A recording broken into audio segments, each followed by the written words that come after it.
What's the weirdest thing you've seen someone do to save a buck?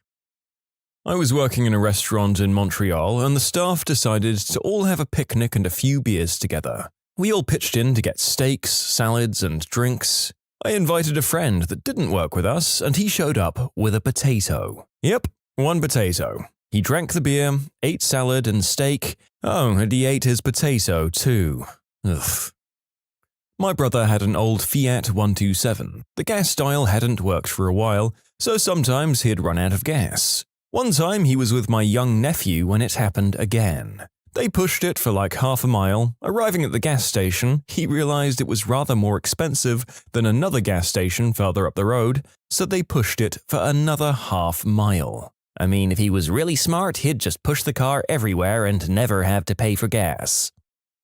My mate lays out a certain number of sheets of toilet roll if you ask to use his loo. My grandmother, as she didn't own a computer, had to mail in all of her bill payments. One month she didn't get her hot water bill, or it was delivered to someone else by accident. Whatever the cause, her next bill was for both that month and the previous month and included a late fee that was less than the cost of a stamp.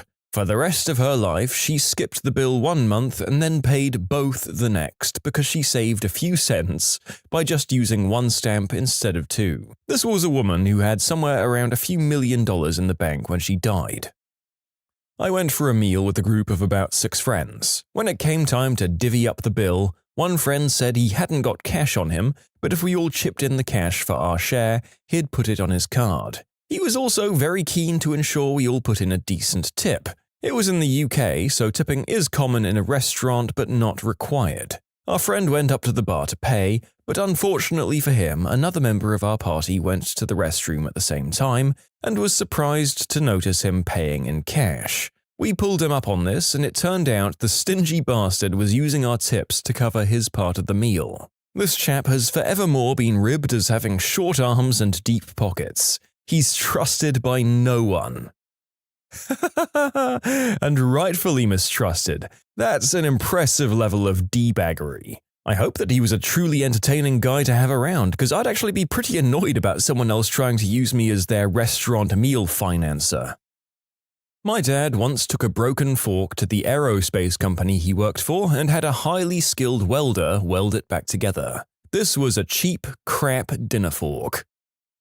I was at a friend's apartment about 5 years ago for a moving-in get-together for about 10 other people. Halfway through the party, I used the bathroom, and when I went to wash my hands, I noticed he had not got around to buying hand towels yet. Giving him some slack and understanding it was his first place, I figured I'd just grab a few squares of toilet paper and simply dab my hands with that. That's not a big deal, but the roll of toilet paper was empty, so I just dried my hands on my pants and let my friend know he needed to replace the roll. After I told him, this mother fricker walked into the bathroom, grabbed what he thought were the cleanest squares of used toilet paper from the trash can, and wrapped them around the empty roll. I don't know what the heck those squares were used for or what possessed him to do something so unsanitary and absurd, but I didn't end up staying at the party much longer to ask him why. It was very easily the cheapest, stingiest, and most disgusting thing I've witnessed in my life. I wasn't really very close to the guy who threw the party, and that basically confirmed that I wouldn't be making any attempts to further the friendship. My mum's cousin would invite us over for a barbecue and go around to each person and ask if they wanted a hamburger or a hot dog. I got the stink eye once for asking to have one of each. When it got dark out, her husband would want to do a fireworks show and asked everyone to chip in money for it. They were cheap fireworks too, or to be more accurate, some sparks danced around on the ground for a few seconds. One of their dogs was a massive jerk when it came to food. We had dessert pastries, and right as I was bringing my eclair to my mouth, this monster of a dog jumped up onto me and snatched it right out of my hands. Because of the whole one-per-person ration, I had no dessert that day. Another time, the dog attempted to eat their younger daughter's hot dog. He didn't actually get it, but several of us had witnessed that the hot dog had been licked. My cousin and her husband said that their daughter could still eat it. She was only 3 years old and she wouldn't know the difference anyway. My uncle eventually stepped up, taking the hot dog and throwing it in the trash can, leaving them the options of making one more hot dog because we all knew there were more in the freezer, or letting their daughter starve because they were too cheap to make extra food. I think they've been less stingy since that incident, but none of us go to their barbecues anymore. I used to work as a waiter for the country club. I had a woman tell me she was done with her plate, so I cleared it off the table. When I returned to ask if they wanted dessert, she asks, "Where are my leftovers?" I calmly responded that she had no food left on her plate. Her response was, "Oh, I wanted you to box up the skin from my baked potato so I could give it to my dog." She requested to see the manager, $80 bill completely free of charge. To this day, I swear she had it planned the whole time. A school friend's dad made her bread sandwiches because he didn't want to, quote, waste money on pointless fillings when the bread would swell your stomach with water. Oh, and that sandwich fillings were part of a capitalist machine that rules us all. In college, I lived with 4 other guys and they refused to buy toilet paper. It was disgusting. They'd just crap and then hop in the shower to wash off, but never had toilet paper. Oftentimes, if they really needed to go number 2 but didn't want to go through the trouble of showering afterwards, they'd get someone else to go and get napkins from the McDonald's that was super close to us. I had my own darn toilet paper and I wasn't letting them use it up just to never replace it. I did this several times. But then one of my roommates, I guess, was like, "Frick it, I'll take one for the team." He worked at a gym, so he took a massive roll of toilet paper that goes to their public restrooms. I mean like a 16-inch diameter but 2.5-inch wide wheel of toilet paper. Cheap mother frickers, but I guess that's college. When I was a teen, a guy who I respected a lot paid me to rake his yard. After we were done, he drove me home and on the way he stopped at a local country store to buy a soda and snack. I didn't expect him to pay for me because I had my own money now that I'd just earned raking his yard, so I put my merch on the checkout counter and then he slid his stuff beside mine like he's going to pay. Except he didn't. The clerk looked to me since I had money to pay for it, and he looks at me too as if to say, "Well, pay her." I was confused, but paid for it. He apologized later, and I lost respect for him.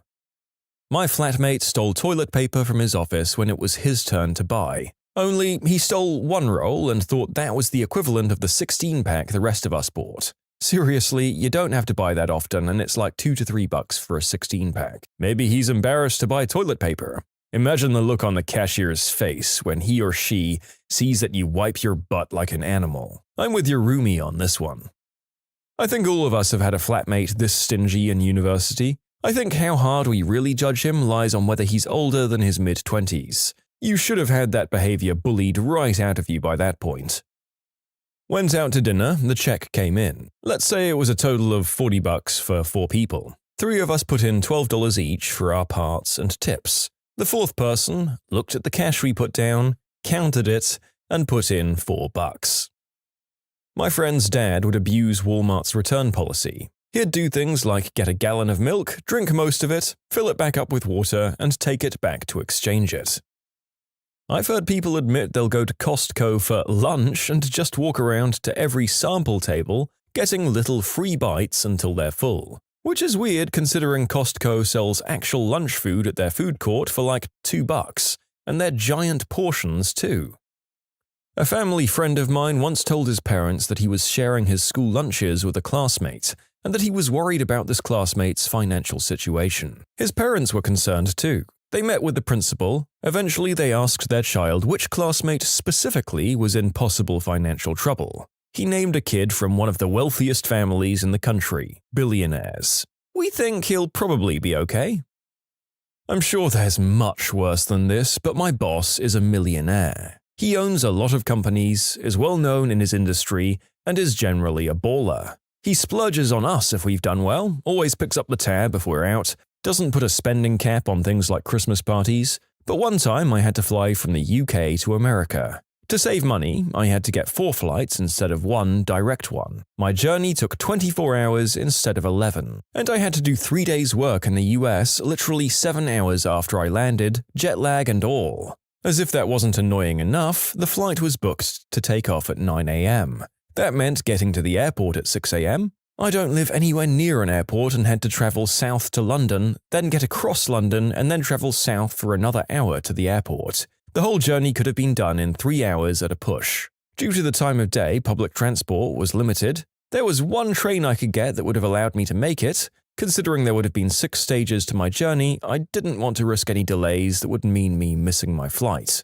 An old neighbor of mine was a taxi driver. I called him up, got mates rates on the journey, the taxi costing a whole £10 more than my public transport journey would have done, but taking less than a third of the time. And he threw something of a fit in front of the entire office about this, about how it was lazy, about how there were ways I could do it on public transport that would be cheaper. He didn't understand that not living in London means I'm limited to one train per hour and there's no 24-hour buses. If the train doesn't show up or is late, that's it. After a while, he calmed down and said it was fine to get the taxi if I didn't take any luggage. He wanted me to travel with just hand luggage. It wouldn't have been the end of the world if I didn't have to carry about 50 brochures, a ton of contracts, and loads of other crap which filled half a normal suitcase. He also said I could just wear my suit on the plane, the same suit I was going to wear for the next 3 days to save space. I was traveling for over 24 hours each way and going to the West Coast in peak summertime where temperatures were 45 degrees Celsius during the day. It was so weird to see such a generous man being so uptight about what was only about £50 worth of extra costs to make the experience remotely bearable. You can submit your own stories to be featured here on the channel. The story submission link is in the description below. And if you want to listen to some vibey music in the background, check out Easy Mode, also linked below, and subscribe. My friend sat in his car for 3 hours on a Saturday night rather than pay a $5 cover charge. Well, my roommate, despite often bragging about how much money he's saved up and buying green herb every other day, so he's clearly got plenty to spend, uses my significant others and my toothpaste, picks up my used razors out of the trash can and uses them on himself. When it's his turn to buy toilet paper, he buys a 4-pack of the smallest, crappiest quality TP he can find. I'm pretty sure he'd buy 1 roll at a time if he could. He uses my shampoo and tries to hide it by putting water in it back up to full. When my significant other began his brewing hobby, my roommate was all for helping out in exchange for beer, until he realized he was expected to chip in and help with the process. That partnership ended really quickly. He broke the toaster trying to cook hash browns in it, and I don't mean the oval-shaped ones. He tried to buy one at a crappy thrift shop and complained he had to buy a brand new one at a full price. A whopping $30. A real winner, that guy. In this video today, we're uncovering a somewhat well-known phenomenon that those who are financially well off are as often as not massive cheapskates. And half the time, it's people who are born into money, not just the ones who've accrued their wealth by scrimping and saving their whole lives. Maybe certain people just have a cheap gene that affects the rich and poor alike. I met with 3 buddies at a very nice bar and restaurant. Let's call them Bob, John, and Travis. John's been going to this place for years, and the owner is an extremely close friend of his. Because of this, we got comped drinks all night. I'm not just talking beers, but scotch, vodka, other things. Maybe about $100 worth of free booze between us. Great times, right? No. Why? Because Bob is a cheap, bloody, smelly little C-word. So we're drinking our butts off free of charge, and we're also ordering food to make up for it. Pasta, chicken, fish, the works. But Bob isn't happy because Bob doesn't want to pay for anything. So what does Bob do? He asks for the special appetizer for $10, but asks the owner to make it dinner-sized. The owner responds, "Do you mean that you want the dinner instead of the appetizer? Duh." Alright, so we pig the frick out. We drink our butts off, Bob's wasted. We wait and wait and wait for Bob to eat a table-sized platter all by himself. Frick you, Bob. And then we get the bill. As I've noted, it's about $100 less than it should have been, and we are all thrilled. Well, we're all thrilled except for Bob, because Bob's meal is $19 instead of $10. As John reminds him that he drank his own weight in free liquor and begs him not to make a scene, Bob proceeds to go up to the owner behind the bar and throw a fricking fit about the $9 he should have saved on his special dinner-sized appetizer. The owner is stunned, John is furious, Travis hates confrontation, so Travis slinks out the door, and I'm just a wallflower. Bob slams his fist on the counter, Bob points at the chalkboard, Bob whines and whines and whines that he doesn't have the money to pay for the extra $9, though he works a really frickin' cushy job and eats out 3 times a day. He calls the owner names, he cries, he actually cries. Then he sits his bloated butt down, pitches in $10 and refuses to tip. And he smiles. The C word is fricking smiling, and that set John off.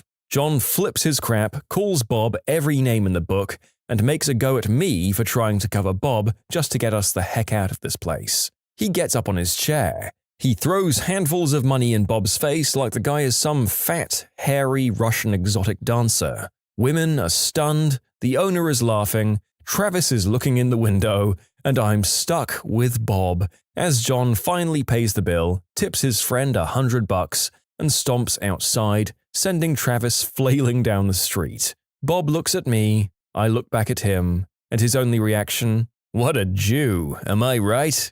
I leave Bob at the table alone. We don't eat with Bob anymore. Let me walk you through all the fascinating financial specimens that are my family. 1. My great-grandmother apparently took a Ziploc to buffets and after eating would go back one last time, pile food on her plate, and then store it in the bag. She grew up during the Great Depression, though. I grew up with a really thrifty family, so I have more. We ended up going to a lot of events for free because my dad was super stingy, but he wanted our family to have fun even if we didn't have a lot of money to spend on entertainment. So 2. My dad randomly became friends with a woman we met at the movies. She had handfuls of free tickets to movies before they were widely released, just so the movie critics could watch a show with a full audience. We ended up seeing hundreds of movies for free, even though we had to get there early for good seats. These were the best types of showings too, because they held promotions and gave out free posters, t-shirts, and knickknacks. Saw a lot of good movies and some really bad ones. I still know we have a Pan's Labyrinth poster up in the attic somewhere. I think we have a shirt from The Dark Knight too. 3. Speaking about free events, my dad signed up for some Disney theme parks roster whenever they would film something at Disney World and needed extras. I think he knew about this from chatting with some random strangers who worked for Disney and befriending them as well. We'd go to film shoots and each person got a one-day ticket to any Disney theme park. This was the only way we could afford Disney for 4 people without a year-long pass.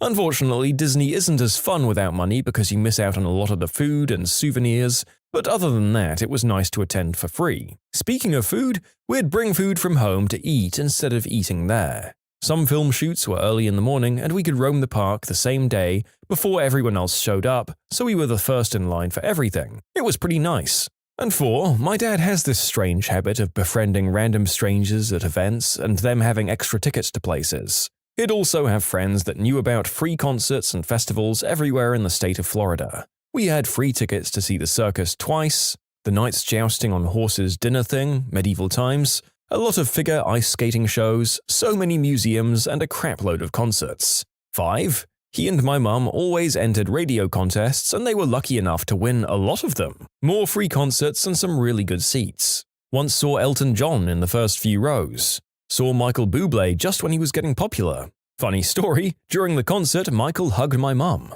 6. My dad would bid on eBay for vacations to timeshares on weeks the owners couldn't use instead of buying nights for hotels. We stayed in a nice cabin in rural Virginia for cheap. We stayed in a ritzy presidential suite in Washington, D.C. for dirt cheap as well. This was back when the internet wasn't as popular, so I'm not sure that these rental timeshares are still a thing now. I could go on, but overall my childhood was a lot of fun even if my parents were stingy. I feel like their stinginess really helped us go so many places as kids because they were driven to find all these free events because, in the end, it was really fun for them to do. Well, good on you for seeing the silver lining. And it seems like their stinginess might have been your parents' thing as a couple. It seems like they thrived doing it together. Just goes to show there's someone for everyone.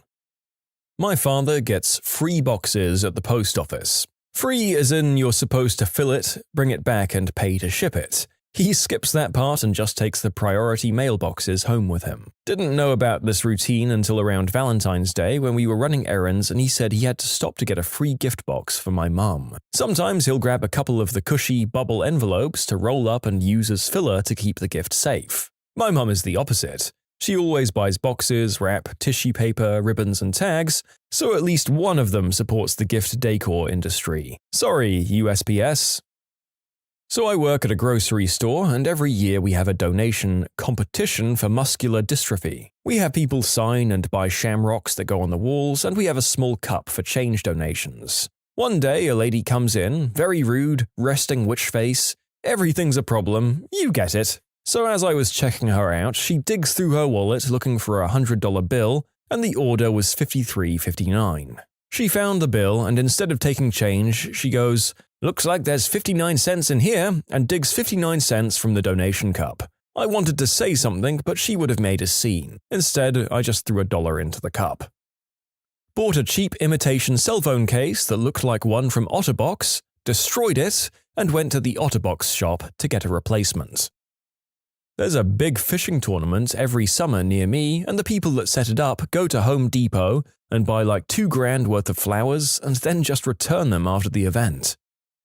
Worked at Wendy's one summer when I was in high school. This one guy would come in and order a large size of fries. He'd dump half of the fries into the bag and come back and say that he wanted fresh fries and that these ones tasted too stale. I only caught what he was doing because I'd noticed that one of the times he complained, the fries had just come out of the fryer. Hang out with a group of friends, about 6 to 7 people, and we decide to chip in for a large meal except for one guy, who said he's not that hungry because he just ate. When the meal arrived, we all started eating and chatting at the same time, and that guy just kept eating, and once he was done, he pretended he got a call and left us. My friend went to stay with a new boyfriend who she'd met on eHarmony. They'd met a few times before, talked on the phone loads, and hadn't spent that much time together. On her first night there, he poured them each a glass of red wine. She was exhausted and only drank half of her glass before she was ready to go to bed. He put the glass with the remaining wine in the refrigerator. The next morning with breakfast, he pulled the glass out of the fridge. She didn't touch it. Again, he put it back in the refrigerator. Again, that night for dinner, he pulled the glass out and ended up putting it back in the refrigerator. At this point, she wasn't drinking it on principle. The next night, they went to a function at a hotel. She did drink a glass of wine there, and he tipped $1 to the bartender. When they got home, he pulled up QuickBooks and entered the $1 into his budget. She left the next day. Yep, he pulled out the glass of wine as she was packing to go. She finally snatched the glass and downed it in one giant gulp. She said it was disgusting. That was the last time they ever saw each other. Non-Americans. What is the most shocking thing you saw when visiting the United States? I'm Canadian, and I went on a brief road trip to the States about a month ago. The most shocking thing I experienced was how cheap the food is. We went to McDonald's and a meal for 3 people only cost about $14, and one of the meals was a salad. In Canada, one meal costs about $8. I knew the food was cheap there, but damn. Woke up early on vacation in Florida, and the sidewalk outside my hotel was absolutely covered in lizards, and it was amazing. How hard it is to get a drink. I'm Irish and over 21, and in California, even with a passport and driver's license, I was treated with skepticism. Blood started to enter my alcohol stream a few times while I was there. Ugh. Rite Aid. I can get a flu shot, HIV test, a bottle of tequila, Snickers bars, and pizza pockets all from the same store. Awesome. IHOP. I can get an entire day's worth of calories in one meal. Also, having $1 notes made me feel like I was rich. I had a huge wad of notes, but like 20 of them were $1. But still, it's a nice feeling. Speaking as a European who's visited America, this final part of the story is absolutely true. It feels special to whip out a stack of notes and slap them on the table like a mob kingpin. The first time I had to deal with TSA was enlightening. Wanted to punch the prick. Now I know that's basically normal. I'm from Singapore, and we're pretty much a conservative and reserved society. I visited the US for an elective program at UCLA, Go Bruins, and the thing that struck me most about America was everyone's friendliness or socialness. People strike up a conversation with you, ask how your day's been, and really connect with each other based on what's happening around them. The weather, how long the wait for the bus is, etc. And somehow, these fleeting connections were very real and genuine to me. I came back home a much more enlightened person with my horizons very much broadened. So thank you, Americans, for showing me simple human kindness. You have to flipping drive everywhere. Again, as a person from a country with a compact built environment, this resonates with me. My cousin from Vietnam flew into America sometime in December, and she recalled that her first reaction was, "Wow, there's so much sugar covering the ground." It was snow, but she really thought we sprinkled sugar everywhere for sweets and giggles. Why she's never heard of snow, I don't know, but it was adorably hilarious. As an Australian who just came back from America this year, What the flip, man? You guys have pretzel M&Ms. Share that stuff around. Flip. I was told I speak very good English. I'm English. My neighbor Dmitri visit New York once. He say there was surprising lack of goats, which may not be bad thing. In the South, how in your face the religion was. Signs up on cafes, it being referred to a lot in conversation, and just everywhere I got confronted by religion. The patriotism as well, such as flags being up in so many yards. I had heard this, but I guess I didn't expect it to be so much like the stereotypes I imagined in my head. I found Americans insanely friendly as well, much more so than expected, and this applied to all places I went to other than New York City. I lived in China until 1999/grade 5 in elementary school, then our family moved to Dallas, Texas. Within the next year, the following things were very surprising to me. Everything is ridiculously big, from the size of our apartment to people's houses to the size of roads to the length of time it takes to get downtown. We lived in North Dallas near Arapahoe and Hillcrest.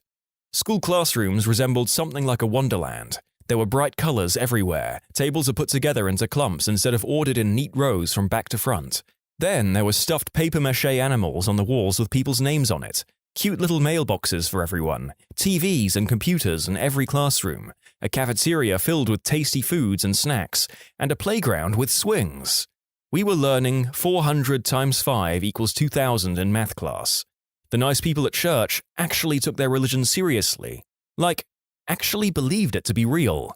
I always thought religions were stories you learn because they were important cultural stories that had some education value, like the story of Prometheus giving fire to humans, for example. I was working at my uncle's restaurant in California when I saw a man at the bar who was looking pale and seemed to be out of it.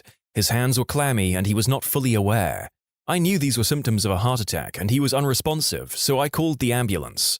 When the ambulance arrived, he seemed embarrassed by all of it. He did not want to go to the hospital. He asked what he would be charged for the ambulance. The paramedics then tried to convince him for about an hour to go to the hospital.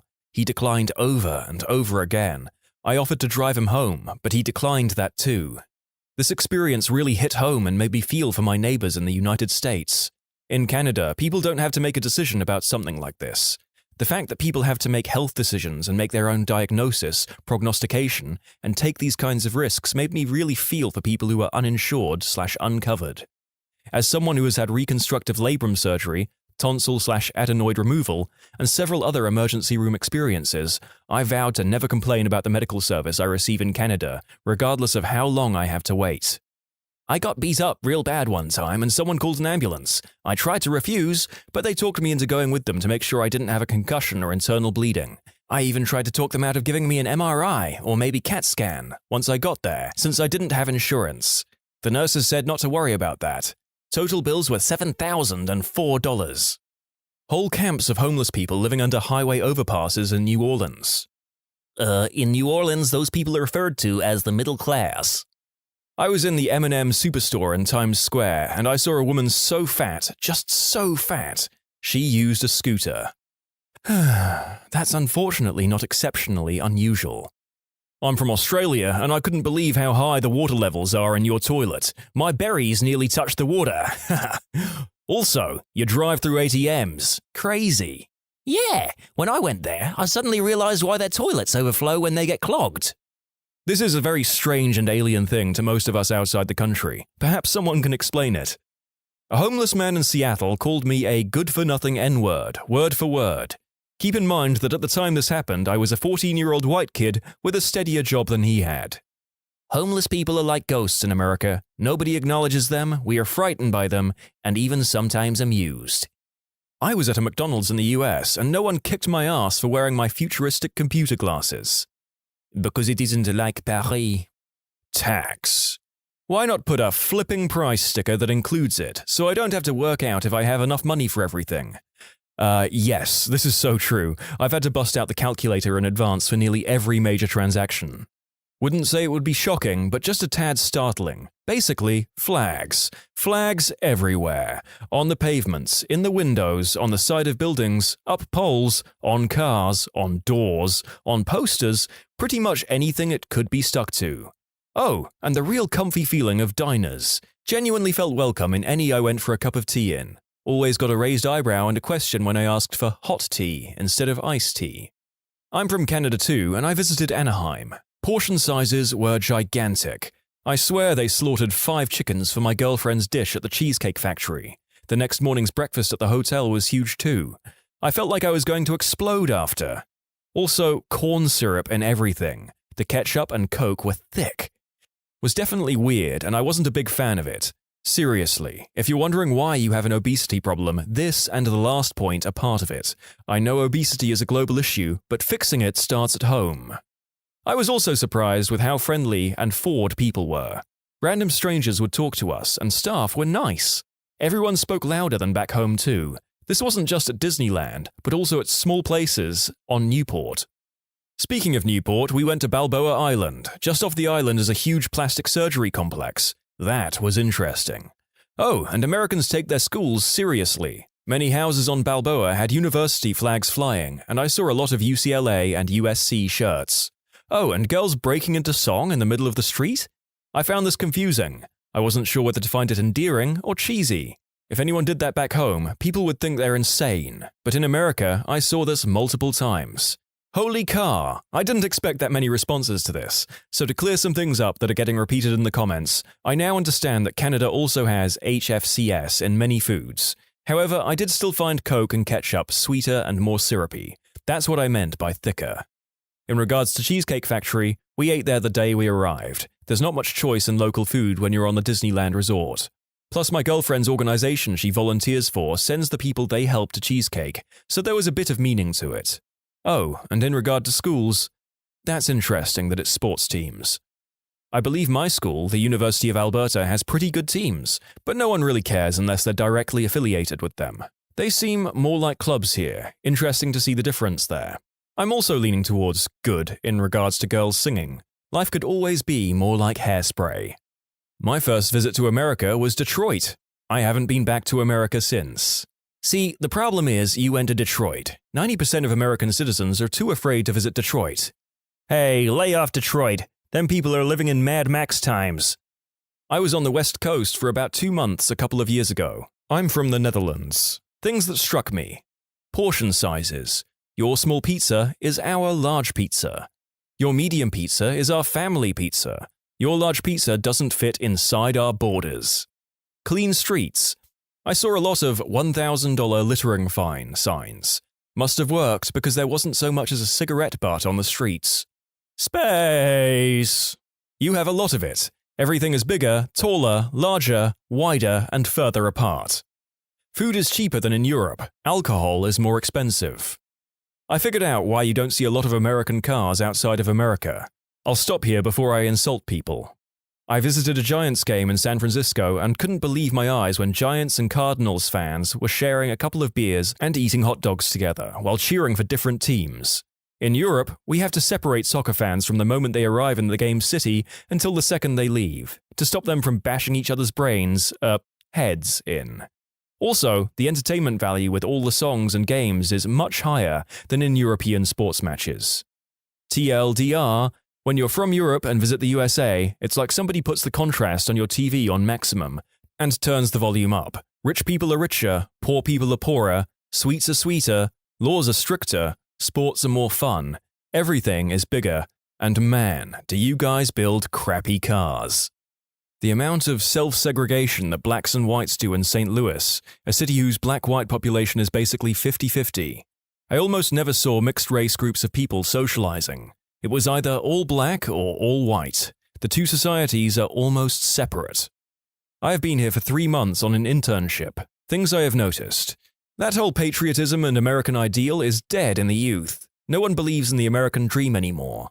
Every young person I have met has said, "Yeah, this country kinda sucks, but what can you do?" And I am in the South. Also, the fact that it seems no one cooks. I prepare my own lunch and make my meals because it's cheaper and healthier. People seemed strange to know that as a 20-year-old male, I can cook and choose to. Also, the use of elevators. I have not seen people take the elevator down from the second floor so many times in my life. I'm sure this will all get buried, but the 1 or 2 of you who make it this far, high five! Speaking in terms of Americans I've met, I can say that I have met equal amounts of patriots and the disillusioned amongst the young and old alike. I thought fat people in Taiwan were fat, but then I saw Americans. Almost no Taiwanese are considered fat to me now. I spent a summer in Canada, but we went down to Chicago to go to Lollapalooza. On the way back, our bus had a stopover in Detroit. We left the bus terminal to get some food and passed by a taxi rank. One of the drivers asked, "You boys need a lift?" We politely declined, but he was eager as can be. "What do you want then? Wacky tobacco?" We explained that we were about to cross the border into Canada and didn't want any wacky tobacco, thanks. "White powder?" "No thanks, kind taxi man." "Smack?" I was shocked. Taxi drivers in Ireland are reluctant to even drive anywhere. American taxi drivers are significantly more helpful and seem to provide a much wider range of services. Other shocking things about America include the drinking age being 21. Quite how fat the people manage to get. That's not to say that all Americans are fat, just that those that are fat are really flipping fat. The existence of Four Loko. The people that hold rock and roll will kill your soul signs outside festivals. Heinz ketchup has different ingredients in America and is slightly less nice. It's really hard to narrow it down to one thing, so I'm not going to. The anti-child termination billboards, they horrified me, not in the way they intended. Along the same vein, people handing out anti-child termination propaganda outside a Nine Inch Nails concert. Only stuff I get handed at concerts here is for trashy clubs with their band-themed after-parties. The attitude of servers in restaurants. If someone messed up, the amount of apologies I would get, they were practically begging for my forgiveness, so I didn't leave them without a tip. It was awful. Religious shopping channel programs. There was a nun on TV trying to sell me a figurine of baby Jesus. I've never seen anything like it. US flags everywhere. So many. That level of continual patriotism seems almost redundant when you're smack bang in the middle of the country. Heck, I could easily keep going, but I'll leave it at that. Oh, one more. Americans call the main meal the entree. Mind-boggling. Brazilian here. Everything is so flipping cheap. From food to soda to cars and computers. Everything is a tenth of the flipping international price. And also, gas. When I was in America visiting my folks, the lady with nice hair on CNN was complaining about the gas prices, and I noticed something didn't seem right with the numbers, so I made a few conversions and started laughing. No one in the room got it. 1 liter of gas in America, $1.04. 1 liter of gas in Brazil, $3,017. I've never been to the US, but the most shocking thing I found out about America recently was that it's legal to not only carry a piece around with you for no reason at all, but to carry them openly as if you're flipping Rambo or something. I knew that many Americans own more ordnance than the military, but I just assumed they had to remain inside the house. For home protection, I hear all the time. I didn't realize you can just walk around armed to the teeth. "Hey wife, going to McDonald's. Where's my ammunition?" "I'll come with you. Need to give my 45 a walk." Not trying to start another massive debate or anything, I'm just saying, to my perspective, that is absolutely crazy. In Australia, only the police carry weapons, and even then they are very, very rarely used. The police get in more trouble for shooting people than they would just letting them get away with crimes. Human life is considered very valuable, even criminals. And just to be clear, because the "firearms are great, there are laws" replies are already starting, please note that I'm not trying to offend or judge anybody. This is simply my perspective on something that is shocking to me about the United States, as asked by the OP. I'm from New Zealand, visited California a few years ago. While getting a haircut, the lady asked me where I was from. I said, New Zealand. She then proceeded to try guess what state I was in until I told her it was a country. She then refuses to believe that New Zealand is a country, no matter what I told her about my country. That amazed me. Another thing was the guy at the airport asking if we still hunt and eat the Maori. That was asked after he asked whether or not we had indoor plumbing in New Zealand. It was then that I realized most Americans I met were extremely narrow-minded and thought the world outside the US was an undeveloped place totally reliant on their great country. Most people were quite friendly, though. Most shocking thing I saw? Poverty. Absolute poverty. I visited the States 5 times, and each and every time it is impossible not to notice a huge problem with poverty. I'm Irish, so coming to the States I had a high enough standard on how a first world country should be. And it was as sad as it was shocking to notice how badly some people had it. Chicago. Well, I've been in Chicago quite a bit, with O'Hare being the main international airport for me, and it's not the worst, but some of the houses in which I've seen people come out of, and the number of homeless, has left me speechless. I've been in Chicago in the middle of winter, and that stuff is cold. I don't understand how people manage to survive. Washington and New York, they're about on the same level. In the center of these cities you can see the wealth, but venture outside them a little and the striking difference in living conditions is amazing. Just by looking like I had money, I've nearly been mugged twice. Los Angeles. LA was alright, except for the fact that if you get on the tram to venture from the city center out to Long Beach, you pass through some seriously trash-looking neighborhoods. It's scary, actually, that the population of Ireland lives in this small area, and they're so badly off compared to us. Also, lots of homeless, like lots. New Orleans. What the actual flip? I've never met nicer people in my life. Never. But what the actual flipping flip? How can you let people live like that? It's disgraceful. If you just walk outside the normal tourist area, you're into a place with high crime/violence, and you can see why. They have nothing. There's a massive gap between the rich and poor, and you seriously need to do something about it. The fact that America is built for cars and not for people. Excluding the original 13 colonies and some major cities, hello, New York and Boston, San Francisco and Chicago, the United States is built on a scale where the basic unit of measurement is not a human being, but a Ford F-150, at least. The streets are gargantuan, the endless sprawl of buildings is just mind-boggling, and when someone says, "It's only 15 minutes, they mean it's a 15-minute drive on the freeway, and not a 15-minute walk. Everything is car-centered, and without a car you ain't going nowhere. No wonder there is so much drunk driving. There is no other option for the people to get around. The exceptions are the cities that have a working rail-based public transport system. People here can get around like they do in the rest of the world.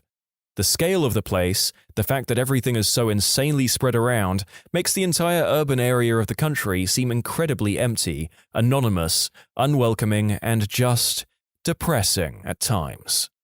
Showed someone who worked in a hotel in Mississippi my passport as a form of identification. She had never seen one before despite working in the hospital industry. I believe her exact words were, "Wow, you've got like a whole book there." Who is someone that we praise but was actually a horrible person? Chris Gardner, the man who Will Smith played in The Pursuit of Happiness, is considered to be an amazing success story, an inspiration, and a great father. He actually cheated on his wife with a dental student and got her pregnant. He then started dating said dental student and reportedly beat her. He was even taken in by police because of a domestic abuse charge.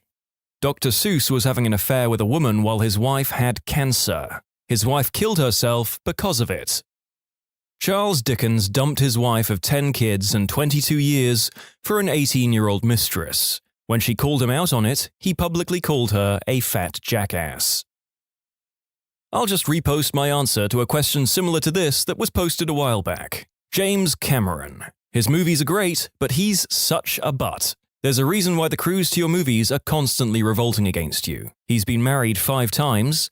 His marriage to Linda Hamilton ended after just 8 months because he was caught cheating with Susie Amis, who played Rose's granddaughter in the Titanic. He called agnosticism cowardly atheism. Orson Scott Card described him as selfish and cruel while working on the novelization to The Abyss. After working with Cameron on Titanic, Kate Winslet decided she would not work with him again unless she's earned a lot of money. She said that Cameron is a nightmare to work with. Studios have come to fear his habit of straying way over schedule and over budget. He is notorious on set for his uncompromising and dictatorial manner, as well as his flaming temper. Sam Worthington said Cameron would use a nail gun to nail the crew's cell phones to a wall in retaliation for unwanted ringing during production of Avatar. The first editor of The Terminator got fed up with Cameron and refused to edit the movie to Cameron's specifications. He did it so he could get fired. The crew that worked on Aliens walked off set. The entire crew.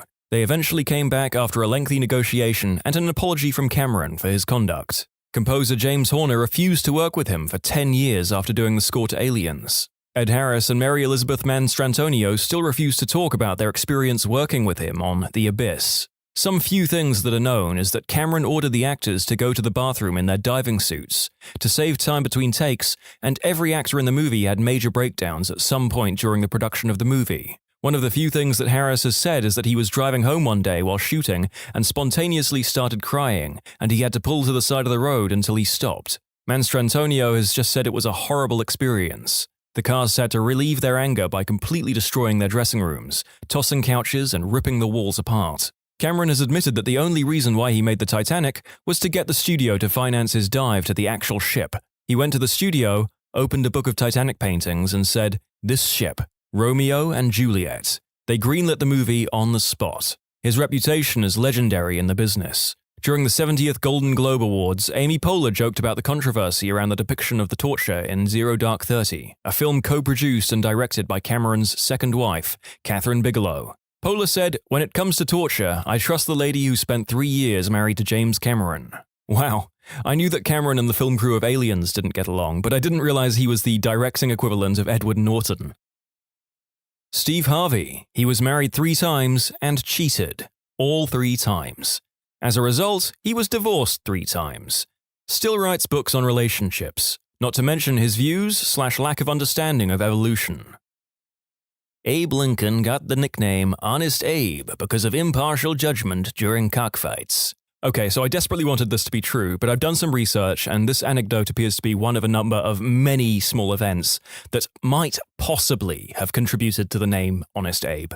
Not a single person, but the Kennedy family, especially Ted Kennedy, who had an affair with his secretary, got into a car accident with her while DUI, and then left her to die. He also got expelled from Harvard for academic dishonesty several years before that. I believe that when Ted had the accident that killed the girl, he called his political advisor before calling an ambulance. His old man was a Nazism apologist as well, chose to seek appeasement with the Führer, even though he knew that Jews were being massacred and most of Europe was being flattened. Also refused to allow the US Congress to give aid to the UK to fight Germany, and was later involved in helping fund the IRA. I believe when Ted had the accident that killed the girl, he called his political advisor before calling an ambulance. By current standards, pretty much everyone who lived on the planet before about 1800. Michael Jordan was a bit of an a-hole. Can't knock his game, but you can find a lot of bad stuff about him with a simple Google search if you're interested. A bit? That's an understatement. I've never read a single account of a story that portrays Michael Jordan as a decent person or even just a person who isn't a jerk. Jordan is notorious for being a huge D-bag. Andrew Jackson. From the spoils system to the Trail of Tears, thanks again, Mr. Jackson. Let us honor your achievements by placing you on our $20 bill. Well, the guy hated paper money, so putting him on the $20 bill is a big F you to him. I have one of his violins. It's weird considering I'm 1/4 Cherokee. My biggest problem with Thomas Edison was the blatant lies he would spread in order to retain a financial monopoly on power generation. He would travel and run demonstrations of why alternating current is dangerous by electrocuting an animal with something like 5,000 volts, claiming that it was 1/4 of the voltage intended to be used to transmit power, in order to scare people into accepting direct current as the only safe form of electrical transmission. Equivalent DC voltage would have been much more destructive, but he always withheld that information. Horrible is a strong word, but any of the Scientology celebrities, I'd have to say. I'm always surprised by who is a part of it. Woody Allen. To this day, my husband refuses to believe that he is scummy. Oh, come on! What kind of scummy man would marry his daughter? Flipping Oprah. Oprah is the only reason people ever even started to pay attention to this entire Jenny McCarthy autism vaccines bullpoop. She is the only reason people trust Dr. Phil to give advice. Spoiler alert, he should not be counseling people, and she's the reason my grandma says stuff like, "But Dr. Oz said that if I eat a lot of green coffee and rub acai beans on my face, I'll look 40. Still love you though, Grandma. Oprah has caused a lot of bullpoop. F Oprah. I hate the hip, quirky reputation Bill Murray has managed to get over the past few years. I used to work at a place where he was occasionally a customer. He's kind of a dismissive jerk. He can be exceptionally rude to the people around him. I understand that celebrities want to be left alone in public like everyone else, but he was often unpleasant with the staff, and nobody there acted like a gawky fan with famous people. We had other famous customers, some much more notable and important than him, and we knew not to make celebrities uncomfortable. Stephen Colbert, David Cross, Joe Biden, all lovely and gracious. Bill Murray is just a complete member for the sake of being one. Jimmy Savile. Over here in the UK, he had his own TV show and was a celebrity, until after he died it was revealed that he was fixing more than the children's wishes. I guess it's past tense, being praised, but yeah. Richard Dawkins is simply immature, his charity was stolen from, and he is simply rude. The only reason he is relevant in the mainstream is because he wrote an edgy book. If it wasn't for that, he would have been just another scientist in another lab, written about only in specific journals. Dawkins is brilliant within his field. The man knows a lot about evolution, but he's a condescending, judgmental a-hole when it comes to other folks' faith. I'm an atheist myself, but I can't stand the way Dawkins talks about religious people, and there have been a fair number of allegations of sexism against him as well.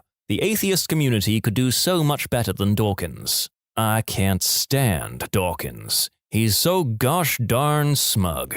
If you're going to be a smug anti-theist, at least be a hilarious alcoholic bohemian like Christopher Hitchens.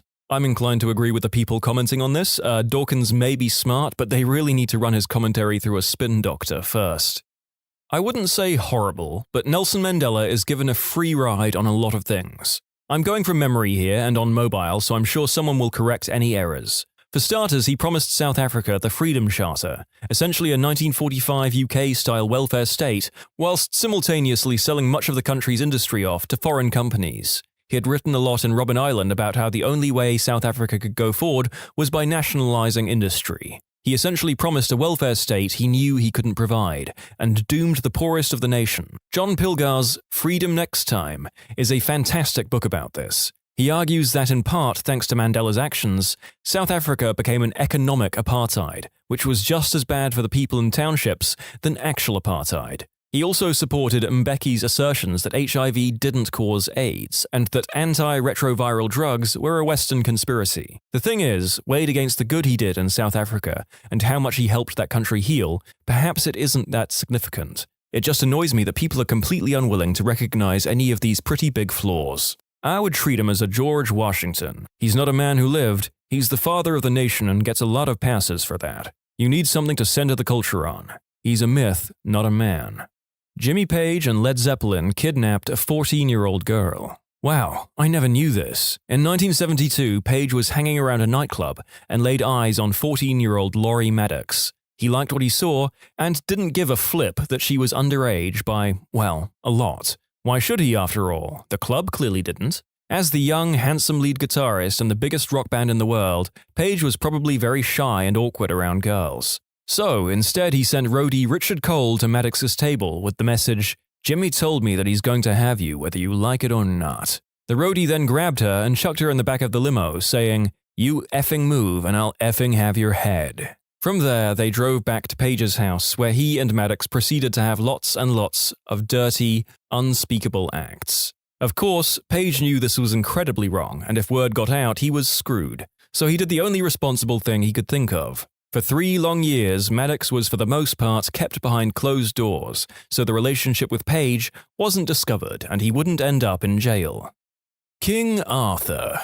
Dude ain't even real. John Wayne. I believe in white supremacy, at least to a point where African Americans are responsibly educated. He was also an aggressive drunk and a draft dodger despite playing heroic roles.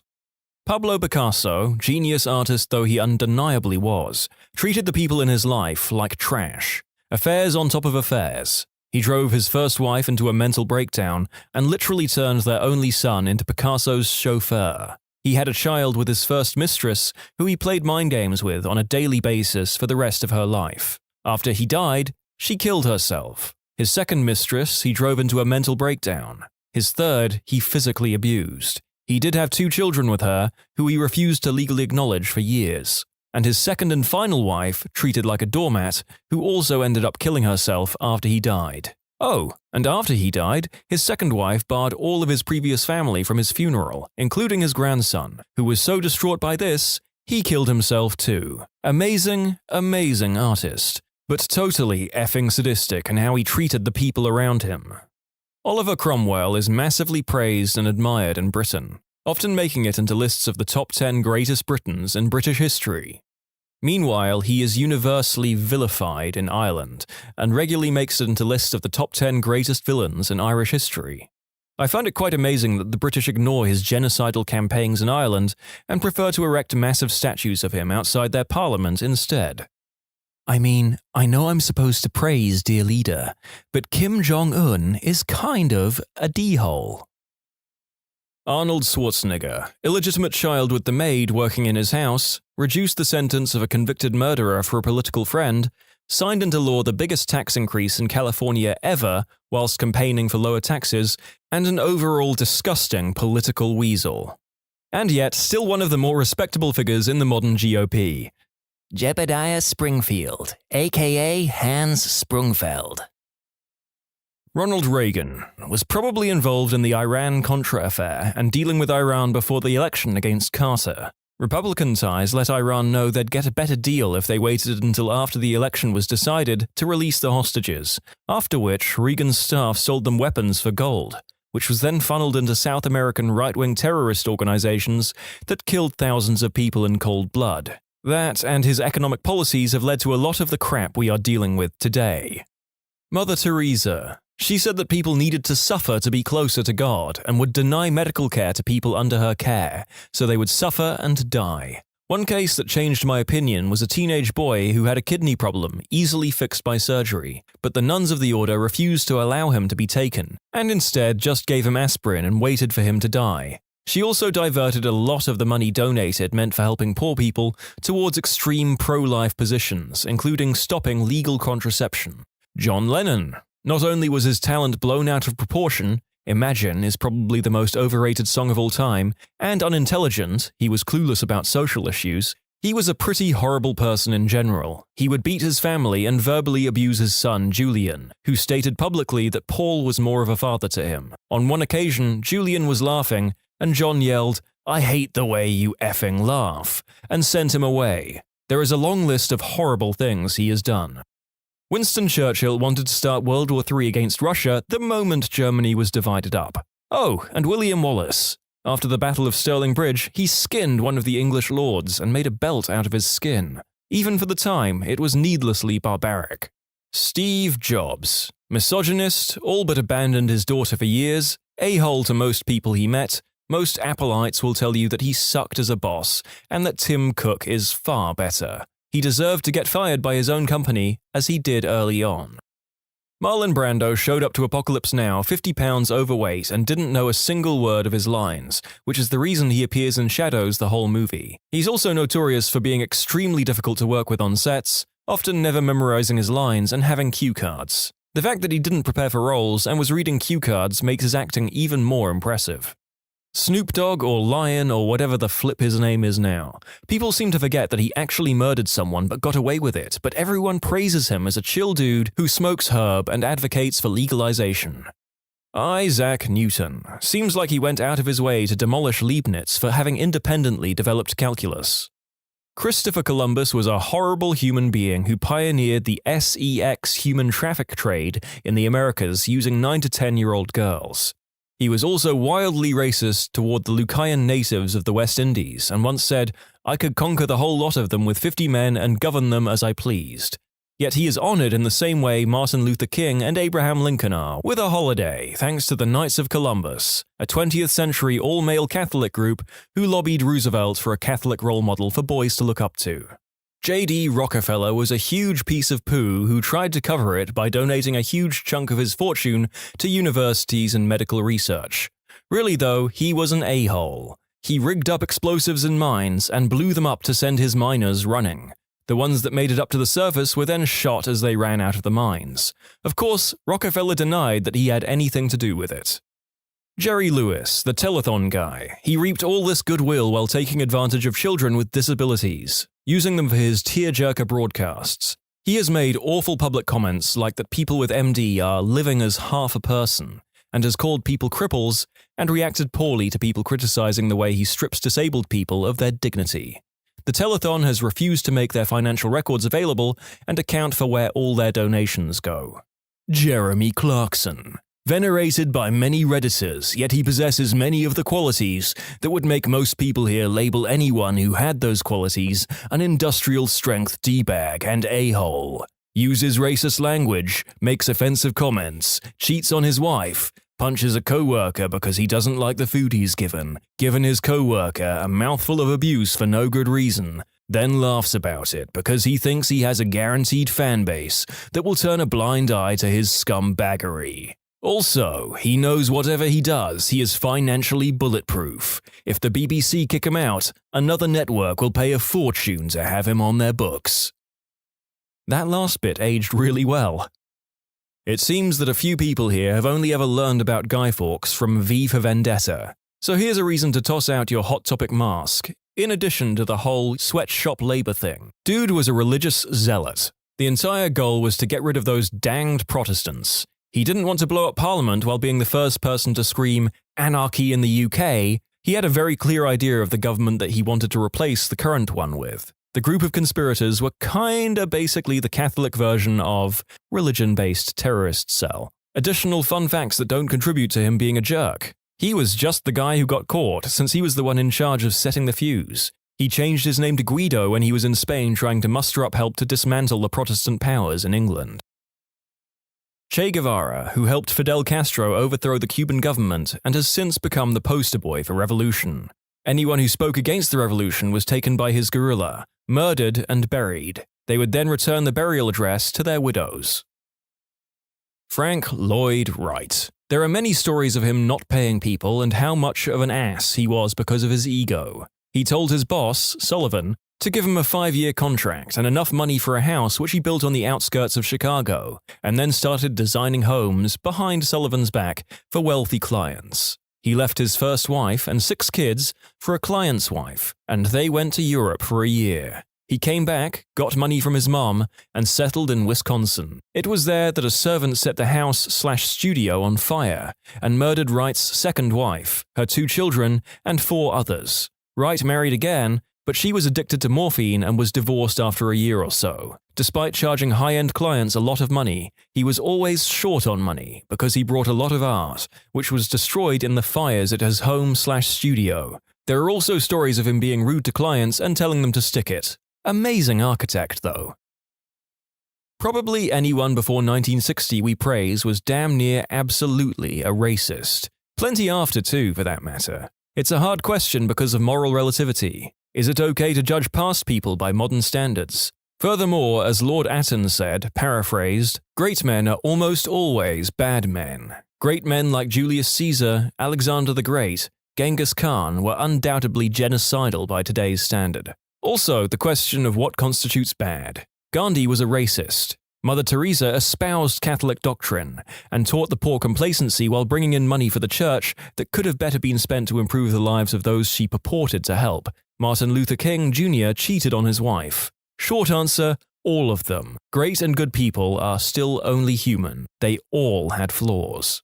Doctors who have given a second opinion diagnosis, what is the worst first opinion you've ever encountered?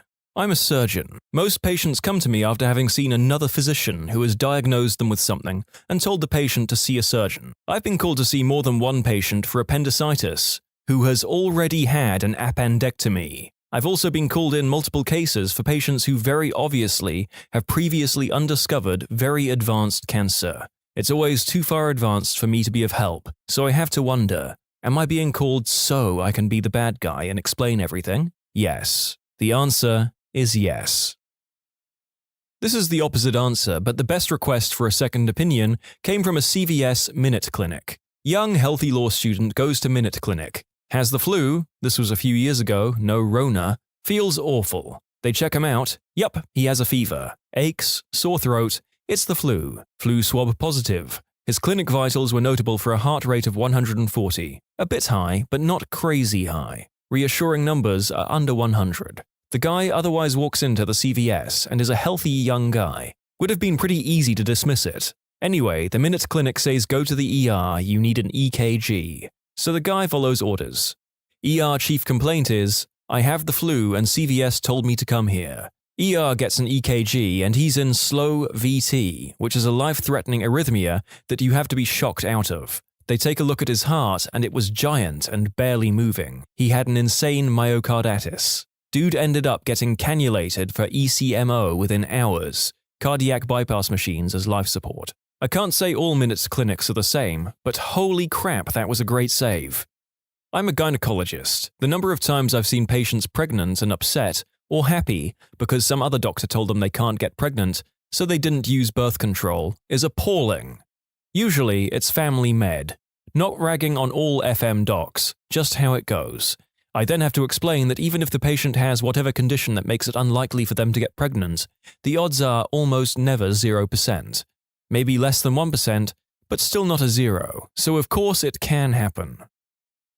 Well, when I first started feeling sick on the October of one year at college, I had a non-productive cough, night sweats and trouble sleeping, and I lost some weight. The school nurse gave me Claritin. All of those symptoms got worse, plus I was incredibly fatigued, my lymph nodes swelled up, and I had pretty bad backaches. My GP took a chest x-ray and prescribed antibiotics for pneumonia. At this point, I had almost failed out of school because I was only managing an hour or two of sleep per night. It took until spring break for me to go see a pulmonary specialist. He could instantly tell that it wasn't pneumonia. I had stage 4B Hodgkin's lymphoma. My first PET scan showed cancerous cells and lymph nodes in all 4 quadrants of my body. At this rate, I had lost about a third of my body weight. The cough, weight loss, and back pain were my swollen lymph nodes pressing on my lungs, stomach, and my back. They gave me my first round of chemo and I felt genuinely incredible. I felt like such crap that an IV mix of carefully measured toxins was an improvement. I went home and ate a whole pizza. Chemo got crappier, but it worked, so I guess I can't complain too much. I'm a lawyer, but had a client given a devastating diagnosis of an extremely rare heart condition. Doctor told him he had 6 weeks to live. He contacted me to make his will and set his affairs in order. Thankfully, he sought a second opinion with an extremely well-known cardiologist. I guess the cardiologist was intrigued due to the rare nature of the heart condition. There was nothing wrong with him. He was fine. This poor guy and his family were tortured over this, so devastated and terrified, for nothing. He actually called me to tell all of this. He seemed to still be in a joyous, I'm not going to die stage, but I imagine anger comes at some point when you take stock of what you went through. I don't know how a doctor flips up that massively, or if somehow my client's results were mixed up with someone else's, and some poor fellow's number is almost up and they don't even know it. Patient. When I was in college, I went to the doctor because I was peeing razors. It progressed pretty rapidly, and by the end of the week, I couldn't walk or sleep.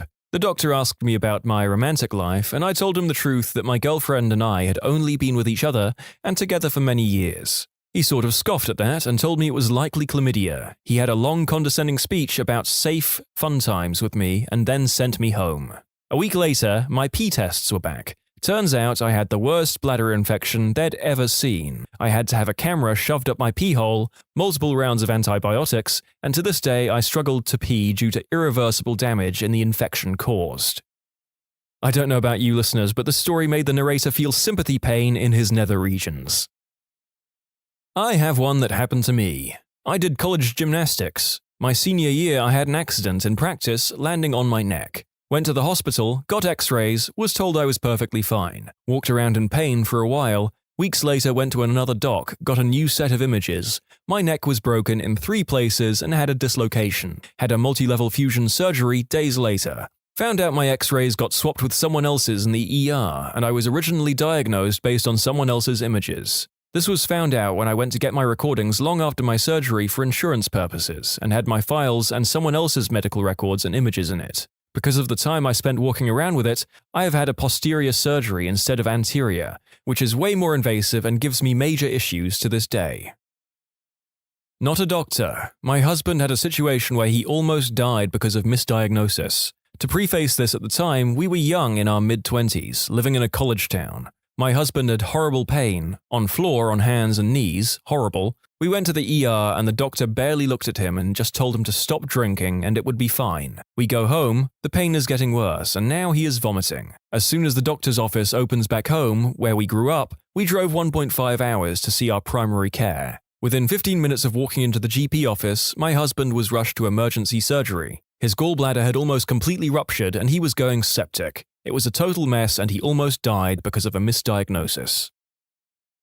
Obligatory, I am not the doctor, but the patient. I went to a sleep doctor because I was constantly tired and falling asleep standing up and such. Serious stuff. Doctor was like, well, you're overweight, so it's definitely sleep apnea. I did a sleep study, came back negative for sleep apnea. Doctor was like, well, I'm still positive it's sleep apnea because you're a porker. So he sent me home with a CPAP machine for a month. After a month of using the machine, which records your sleep apnea events every night, and still said I didn't have sleep apnea, and with me having zero improvement in my symptoms, I went back to him and he said, well, if this isn't working, I can't help you, because you obviously have sleep apnea, since all tubbos have sleep apnea, so you must not be using the CPAP. So I dropped him like a fresh turf and went to get a second opinion. New sleep doc, new sleep study. Came back and the new doctor says, yeah, this is textbook narcolepsy. You have all the symptoms and the sleep study proves it beyond a shadow of a doubt. I told him about the other doctor and he said, this is obviously narcolepsy. Your previous doctor was a moron. And unlike the other quotes in this story, this is an actual direct quote. I'll never forget the look of disgust on his face when he said the word moron. Not a doctor, but my sister was suffering from headaches and minor seizures for a while. Went to an urgent care and they told us that she had an anxiety disorder and just needed something to calm her down. We got a second opinion at the ER and turns out she had stage 4 brain cancer. I miss her every day. Wow, we trust doctors for so much and I'm sure that they're doing their best with the time they have. But stories like this, consider a second opinion sometimes, folks. I just left a practice partly because a woman brought her 8-month-old in for a second opinion. The practice owner had seen the rapidly enlarging sacral soft tissue mass, which the mother first noticed about 6 weeks prior. He told her not to worry about it. I checked his notes, which read, plan, ignore. I was shocked. There was a new onset rapidly enlarging blue-purple cystic mass on the baby's sacrum. It looked like a small plum under the skin at the top of her bum crack. And without any investigation, my colleague dismissed it. I was appalled. The mother was relieved. This wasn't the first not great judgment I've seen, but it was one of the worst. I realized I couldn't work in a clinic where I'd be stepping on other doctors' toes and couldn't trust their judgment.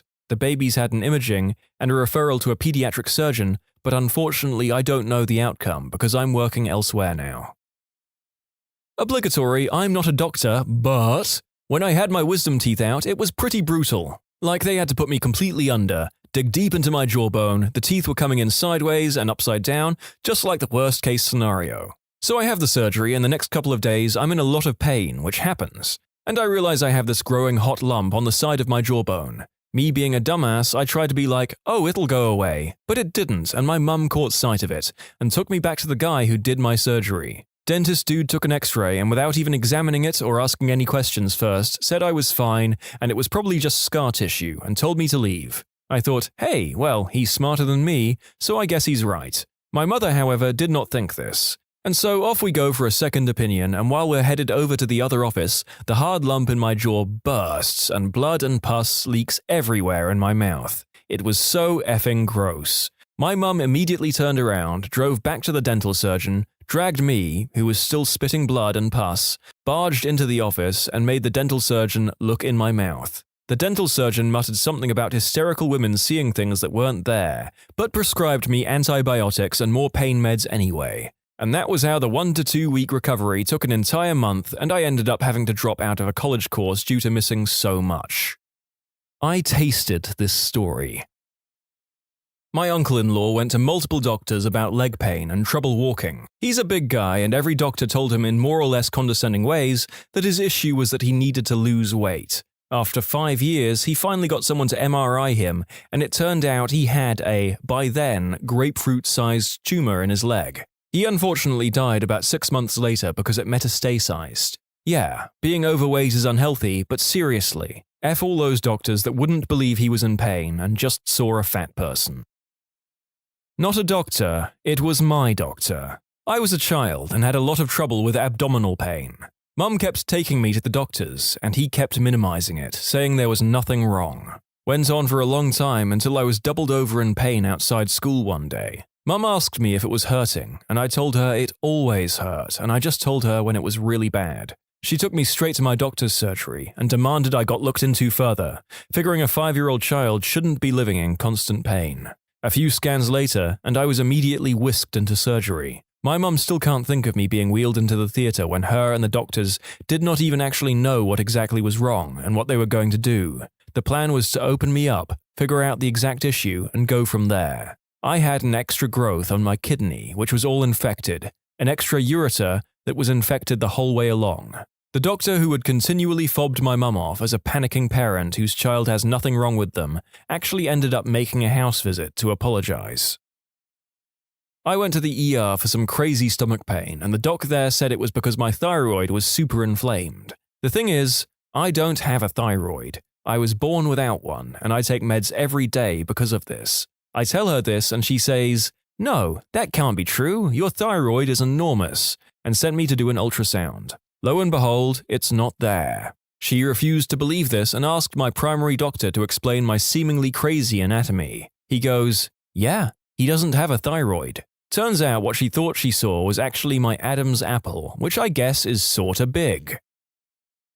I had a period of about a year where I was getting constant UTIs, which is apparently, as a woman in her 20s, is normally caused by not peeing after doing it. I'm still not sure what was causing mine, but I was not active in the bedroom at all due to vaginismus. My doctor was away for school holidays, and stupidly, I thought I could last a week until she was back. Nope, 2 days later, I could barely move from the couch in pain, so I called a doctor. This doctor, a home doctor because it was a public holiday, refused to hand over the script until I acknowledged that I was being sexually irresponsible. When I said, "I am a virgin," embarrassing and potentially dangerous statement to make with a strange man in my house while I was home alone, this jackass laughed his ass off and said, "No, you're not. Nobody is at this age. Stop pretending to be all innocent." Slammed the prescription on my coffee table and walked out, refusing to give me the starter dose that they're required to carry for people like me who are alone and can't get the prescription until the first dose kicks in enough to begin helping. I called the office to complain, and he did get reprimanded. But holy heck was I embarrassed. Not a doctor. My grandmother fell from her horse one day. Not a terrible fall, but from the way she landed, she wanted to get checked out. She felt she had really jolted her spine and neck, and was an older lady with fragile bones. Her doctor looked things over, gave her one of those soft neck cushion things, and sent her home. A couple days later, she decided to get a second opinion. No real reason, she just hadn't felt listened to by the first guy. The second doctor basically took one look at her x-rays and freaked out. He told her they needed to get her immediately into a brace to immobilize her spine. I googled to try and figure out what it was. I think it was a halo brace, but in my memory it's bigger and more metal than what I was seeing in the pictures. Basically, she had broken her neck, the same injury that paralyzed Christopher Reeve, but she wasn't paralyzed because the vertebrae hadn't dislocated. The second doctor said anything that did dislocate it, another minor fall, twisting wrong in bed, would mean being permanently paralyzed from the neck down. She wore her intense metal brace that kept her spine in place for a few months, and was totally fine. She lived another 15 years after that. But I think about that story often. The second doctor saved her mobility and freedom. Not a doctor, but I second opinioned the doctor I had for 2 years in high school. He diagnosed me, gave me the medical certificates and drugs for pleurisy, twice, glandular fever, shingles, tonsillitis, despite no tonsils, and malaria. 5 different diseases within 2 years for an otherwise healthy 16-year-old girl. My teachers would read these medical certificates and go, 2 weeks off for malaria? Just after you recovered from your bout of glandular fever too? Very unfortunate. Clearly not buying a word of it. It was ridiculous. I specifically remember with the shingles one telling him that I have psoriasis, I've had for years, and I think it just popped up randomly on my ribs. He said, "No, it's shingles, and it's quite rare for a young person like yourself to contract it." But he gave me 2 weeks off, so I didn't try to fight it too hard. Dude clearly just found a medical license on the street and claimed it as his own. She's depressed because of work. No, Mom, she has schizophrenia. She has borderline personality disorder. Did you mean She is female and insisting there is something wrong with her when you want to write her off. Also, what she has is a brain tumor, so thanks for playing, but goodbye. He has anxiety. He has OCD, and I'm not sure how you missed it. It's not subtle. He just took some bad acid. Urine tests say no, and patient says he doesn't do drugs. And I get he's a teenager, but unless he took acid 4 months ago, while never being alone in the house because of lockdown, and it's only affecting him now by pixie magic, I guess, then I think what he has is psychosis, and I would like to admit him, please and thank you. Also, an infinite array of prisoners diagnosed as officers as making it up, when the answer was serious mental illness, but there's a reason I got the flip out of that job. I get the feeling that this is a prison care worker of some sort, they didn't mention it in the post. Nurse here. I cared for a woman who had been diagnosed with broken vertebrae. She was in a lot of pain, couldn't get her pain under control, and her blood pressure was very low. She'd lose consciousness and be very difficult to wake. I also couldn't get her doctor to answer the phone middle of the night. Something just felt off about the whole situation. He finally answered and demanded that we Narcan her, insisting we'd overdosed her on narcotics, following his orders. I then had a hysterical woman in a lot of pain, going in and out of consciousness. I finally walked down to the entrance of the hospital and grabbed the cardiologist, who came in at 4:30 a.m. for rounds, and said, "This isn't your patient, but I think he's going to die." He came upstairs with me, looked at her and her chart, grabbed the bed and rolled her to ICU himself. I have no idea how the conversation went between the cardiologist and her doctor. She didn't have a broken back, she had an aortic aneurysm, which caused the pain and the low pressure and the loss of consciousness. She died the next day. Doctors, if the nurse says something is wrong, you might want to lay your eyes on the patient rather than shouting orders through the phone. Oh, I have one. Not a doctor, but watch the biggest flip-ups ever. So, my sister is very tall, very thin, and very fit. She was in pre-season for her WNBL season, running medium distances. She had a sudden sharp pain in the left side of her chest, radiating arm pain and shortness of breath. She called an ambulance and was rushed to hospital. They did all the tests with the beep-beep machines and determined no heart attack, said she tore a muscle and sent her home.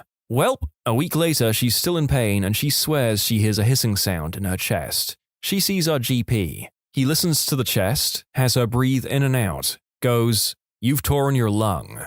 She's a perfect candidate for a torn lung. Tall, thin, fit. The GP was amazed the hospital didn't hear the tear. How do you miss a torn lung in the perfect candidate for a torn lung?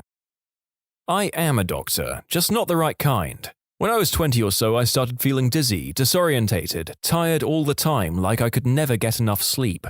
My male family doctor literally patted me on the head and said I was just a type A young lady, and the problem was my monthlies gave me anxiety. Yeah, no, turns out I have a brain malformation that gives me epilepsy and associated narcoleptic episodes. He's since retired, unrelated, but he should have years ago. My coworker went to a free walk-in clinic once because he wasn't feeling really well. The doctor told him he either had a really bad cold or AIDS. Actual doctor here. Someone came in with a diagnosis of toxic shock syndrome by their nurse practitioner, was sent to the ER, lights and sirens. The NP called ahead to say how sick this kiddo was. Kid shows up, it's scabies. Like it was actually flipping scabies. Not even close to toxic shock syndrome. I literally sent the kid home within 30 minutes of them arriving. Yes, I did call the NP back and educated her on what toxic shock syndrome actually was, and what can cause it. The girl wasn't even asked if she used tampons. She didn't. I told the parents to switch to a different provider, preferably an MD/DO.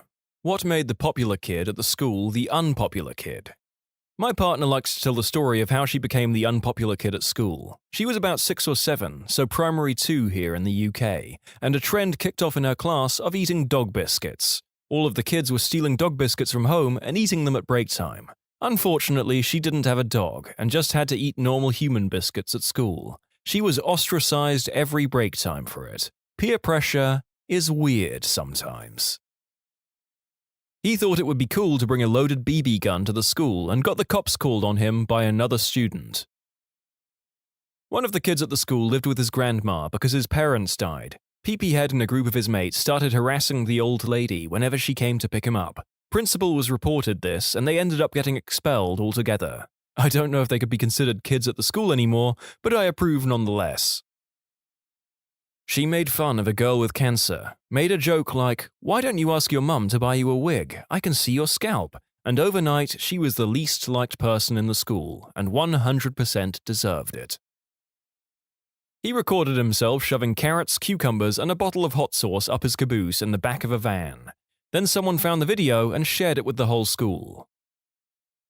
A popular guy in my year peed himself during an exam in our gym hall. Unfortunately for him, the biggest butthole in our year was sitting directly behind him. He immediately stood up and yelled, "He peed himself!" He proceeded to get teary-eyed and say, "It's my energy drink, it's spilled," over and over before the exam supervisor literally dragged him out of the hall. 2 weeks later, he returned to the school the unpopular kid, and kept a low profile for a while until it eventually died down and he climbed the social ranks once more. That is until an episode of The Inbetweeners, a popular TV show in the UK, aired in which one of the main characters goes poopy on himself in the exam hall, and it reminded everyone of what happened, effectively nuking his popularity all over again. A guy at my school got drunk at a party, got naked and inserted his member into a Jim Beam bottle and ran around all crazy-like with it attached, but not having to use his hands. At the time, it was quite a laugh, but it wasn't until a day or so later people thought about how small the opening was to a Jim Beam bottle. So that was basically the end of him.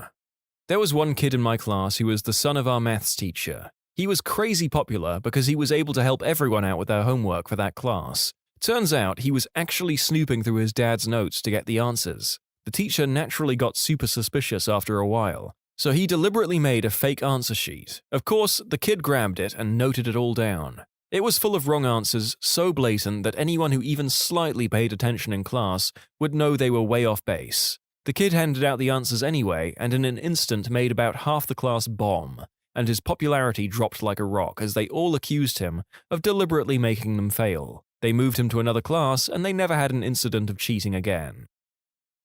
I remember a guy at my school kept on asking to use the restroom, and the teacher kept refusing. Eventually, he went up to a trash can, dropped trow, and took a dump. This was middle school, but nevertheless, folks remember it to this day. And I don't know whether this young gentleman is disgusting or a legend. In elementary school, so popularity was already sort of a nebulous concept, but one boy got pantsed at recess and was found to be wearing diapers. Pretty sure he was incontinent, which has got to be a rough flipping road for a little kid, especially since he didn't seem to have any other noticeable disabilities. Oh wow, this blew up. If I remember, I'll add in the whole little saga of this incident when I get off work, at least the stuff I can remember. So this was in the late 90s, maybe 98 or 99, we were in 2nd grade? This kid, we'll just call him Timmy, was pretty well liked. He was a nice kid, got along with everyone pretty well. For whatever reason, the boys of my class were comparing undies on the playground like, "Oh, I got Scooby-Doo," or "I got spaceships," or whatever. Why? Couldn't tell you. Little kids are flipping weird. So, Timmy was the holdout of the group, wouldn't tug down his pants to show what prints he had. He got accused of having girly underwear, and one thing led to another, culminating in a couple of boys grabbing him and pulling down his pants. Timmy didn't have girly undies, he had on a big old diaper. In hindsight, it made a lot of things make sense. He had carte blanche to leave class to the nurse, he wore baggy pants, and every once in a while the classroom stank something fierce. He got teased pretty badly that day and for a while afterward, though people eventually mellowed out about it once it was no longer the new thing. The story doesn't end there, though. This was one of the biggest moments in my life that I understood what empathy was. One of my biggest childhood nightmares got presented right in front of me. I was a bedwetter, from the ages of 3 to around 13, and not just occasionally, but like every single night. So for most of that time, I had to wear something similar every night. I was terrified that someone would find out and my life would be over. I was already a little socially outcast because I was an odd kid, which only magnified my fears. To my shame, I made fun of Timmy that day, and several days after. I'd call him names, or tug on his waistband, or whatever. It wasn't until I mentioned to my mum about him that I got an earful and a reminder that I had to wear the same thing at night. That stuck with me, and not much later than that, I apologized to him, and instead tried to befriend him. I didn't have a lot of friends, and he had lost a lot of his. Funnily enough, I guess, 7-year-olds don't have a strong sense of loyalty. We were pretty good friends throughout elementary school. I told him my own secret to make him feel better, and I think it did. Though I'm sure he was pretty annoyed since I was such a Dick Cheney about it at first. He was the only friend I felt comfortable with having sleepovers, due to our collective shame. He moved away the first year of middle school, which was a bummer, and we didn't really reconnect at all until early high school where we talked online. He never told me the exact reason he had to wear them, or if he did, I don't remember, but it really seemed like he just couldn't control his bladder or bowels at all. So maybe he was incontinent due to a nerve injury or something. I don't know. But that's pretty much the gist of it. It seriously impacted his social life, but things certainly got better as people moved on. If anyone has any questions, I could try to answer, but I think I laid out as much as I could remember of something from over 20 years ago. Having a set of keys given to him by the school, WTF, I know, because he was one of the really popular kids then, using those keys to break into the school and stealing 30,000 Australian dollar dues of woodworking and metalworking tools.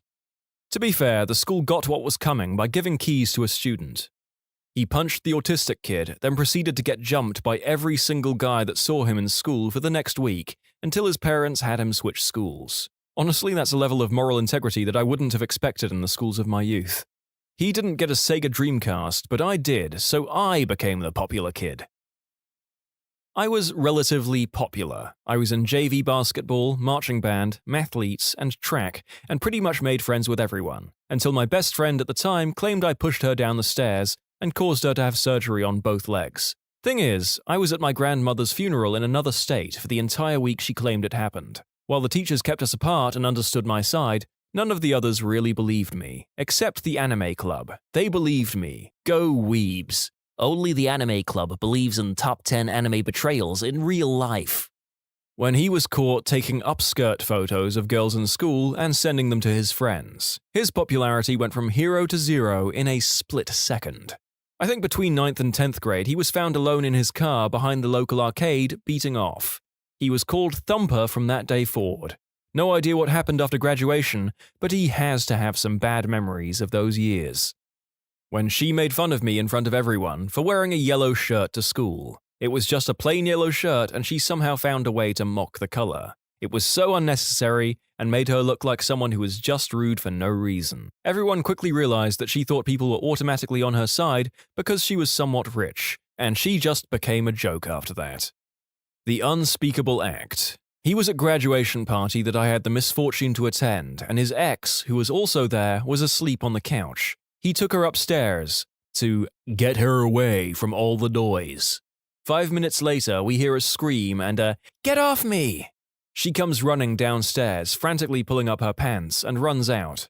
She told us what happened after a few days. The guy heard and tried to break into her house. He's in prison for assault and battery. He gave her a black eye while he was upstairs. The unspeakable act, and breaking and entering. She's in therapy, and we are housemates now in college because she goes out with the girl I'm sharing the house with.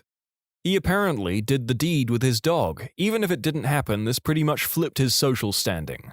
I went to an all-girls school and there was an all-boys school about 5 minutes walk away. When I was in my final year, the school vice captain of the boys' school was dating one of our grade leaders. Both being 17 and not very smart, she eventually got pregnant. She dropped out and pretty much everyone who knew him at our school hated him. Prior to that, he was very well liked. I thought it was a bit ridiculous, honestly. Pretty sure it takes two to tango. He wore a t-shirt that said, "If you go to Brown University, you're a chump." Unfortunately, many people in the school had plans to go to Brown University, and they shunned him. Whoops, my mistake. The t-shirt wasn't what made him unpopular. It's because he was convicted of statutory, unspeakable act. The guy at my table would play the "No one likes me, I'm the center of attention now" card, as in he would fake sadness for attention, redirecting conversation, and drawing the energy from a room.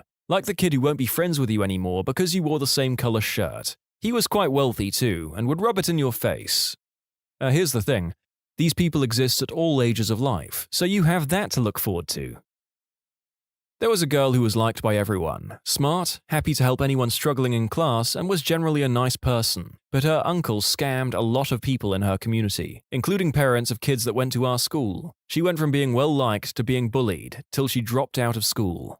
He got into legal trouble because he and his team embezzled/misused $250,000 from the student union. The university kicked him out, stopping paying the annual $2 million to the student union, withhold funds, although that was later overruled by the courts. and revoked the privileges granted to the student union. Earlier this year, they stated that they and students are no affiliation to the student union after 1 year of negotiations. His team was still running the student union because they were re-elected. They brought votes by offering pancakes, waffles, and donuts for those who vote for their party, and had street volunteers that would pressure students to vote for the party. The scandal was revealed by a student party called the Rhino Party back in December 2018. January and February, heads started rolling, and law and accounting firms started getting involved to figure out how much was spent. It was rumored the figure was anywhere from $100,000 to $900,000.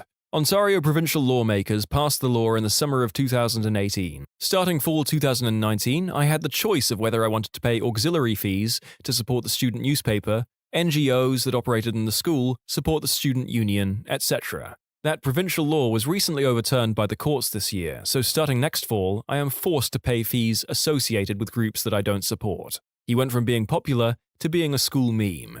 There's actually a lot of bank statements available that showcase what they brought. There was a really pretty girl that was quite popular in my high school. She was a bit snobby to people and sort of rude. I recall one time she threw a textbook at my groin because I was leaning back in my desk and thought it was funny. I guess it kinda was, thinking back. She also liked to make fun of the fact that I was Mexican on more than one occasion. Anyways, she gained significant weight our junior/senior year in high school, and I guess a lot of the popular kids decided to disown her for it. I never actually heard anything, but I recall her sitting all alone at lunch one day. Not my best moment, but I walked by her, pointed, and plainly said, "You earned this."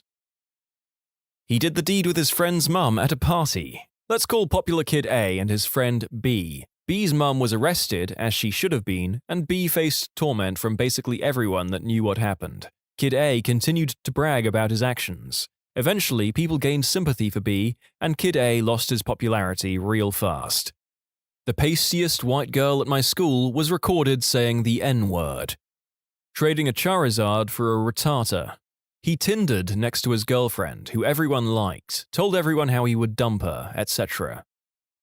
When I was in primary school, the popular kid thought it would be funny to flush the class pet, a hamster called Nibbles, down the toilet. All the kids thought the hamster would have died. He quickly became known as the kid who killed the hamster. He ended up changing schools for another reason. By the way, the hamster survived. I don't know how pipes worked, but I heard the caretaker eventually found him. The school still gave Nibbles away after that. If you're wondering about the kid, he had bad ADHD or something, like he was transferred to a school that specialized in kids with behavioral problems. He has a stable job as a bookmaker, but that's all I know about him.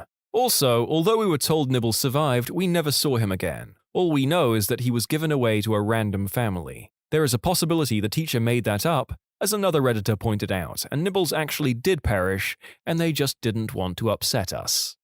A girl in my school had fun times with herself with a Kit Kat bar in the dining hall, and then ate it. The stories you read in this job.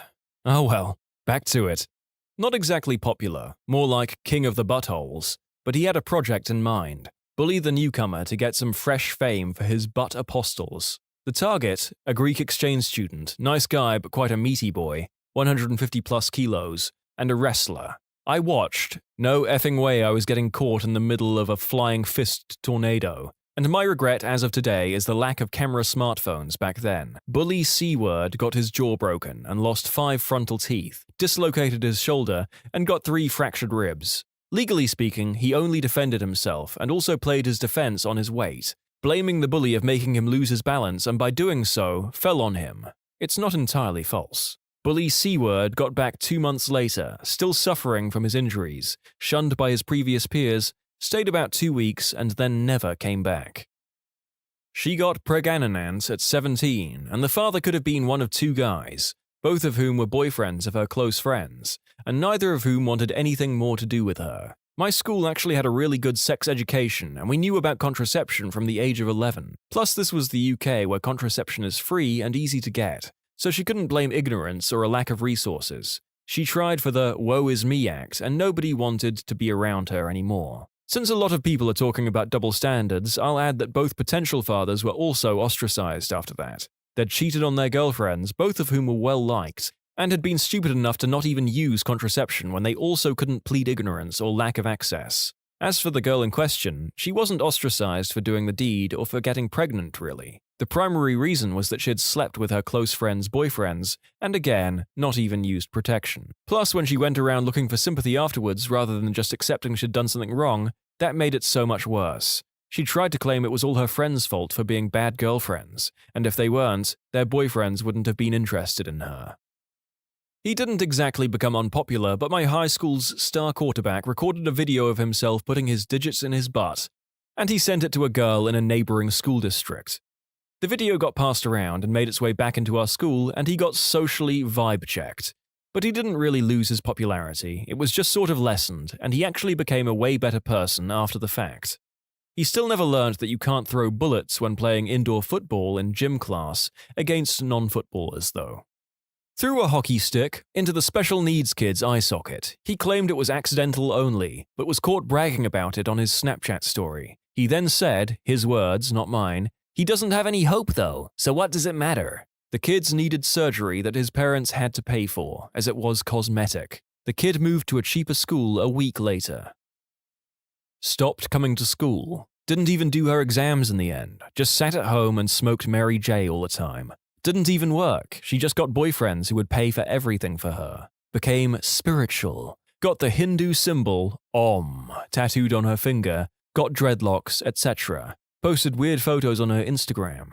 It's hard to explain, but she just became sort of weird. I once heard her talking to a bunch of 13-year-olds about how her boyfriend just got out of prison. She also always spoke about wanting to have a baby. This Mary J smoking, non-working, 18-year-old girl wanted a child. In the end, nobody in my school even spoke to her anymore. Even her friends didn't like her much because she was sort of a B-word. She was popular because she was super pretty and smart. It was sad. She obviously had no direction in her life. Her only qualifications are the exams we did when we were 15.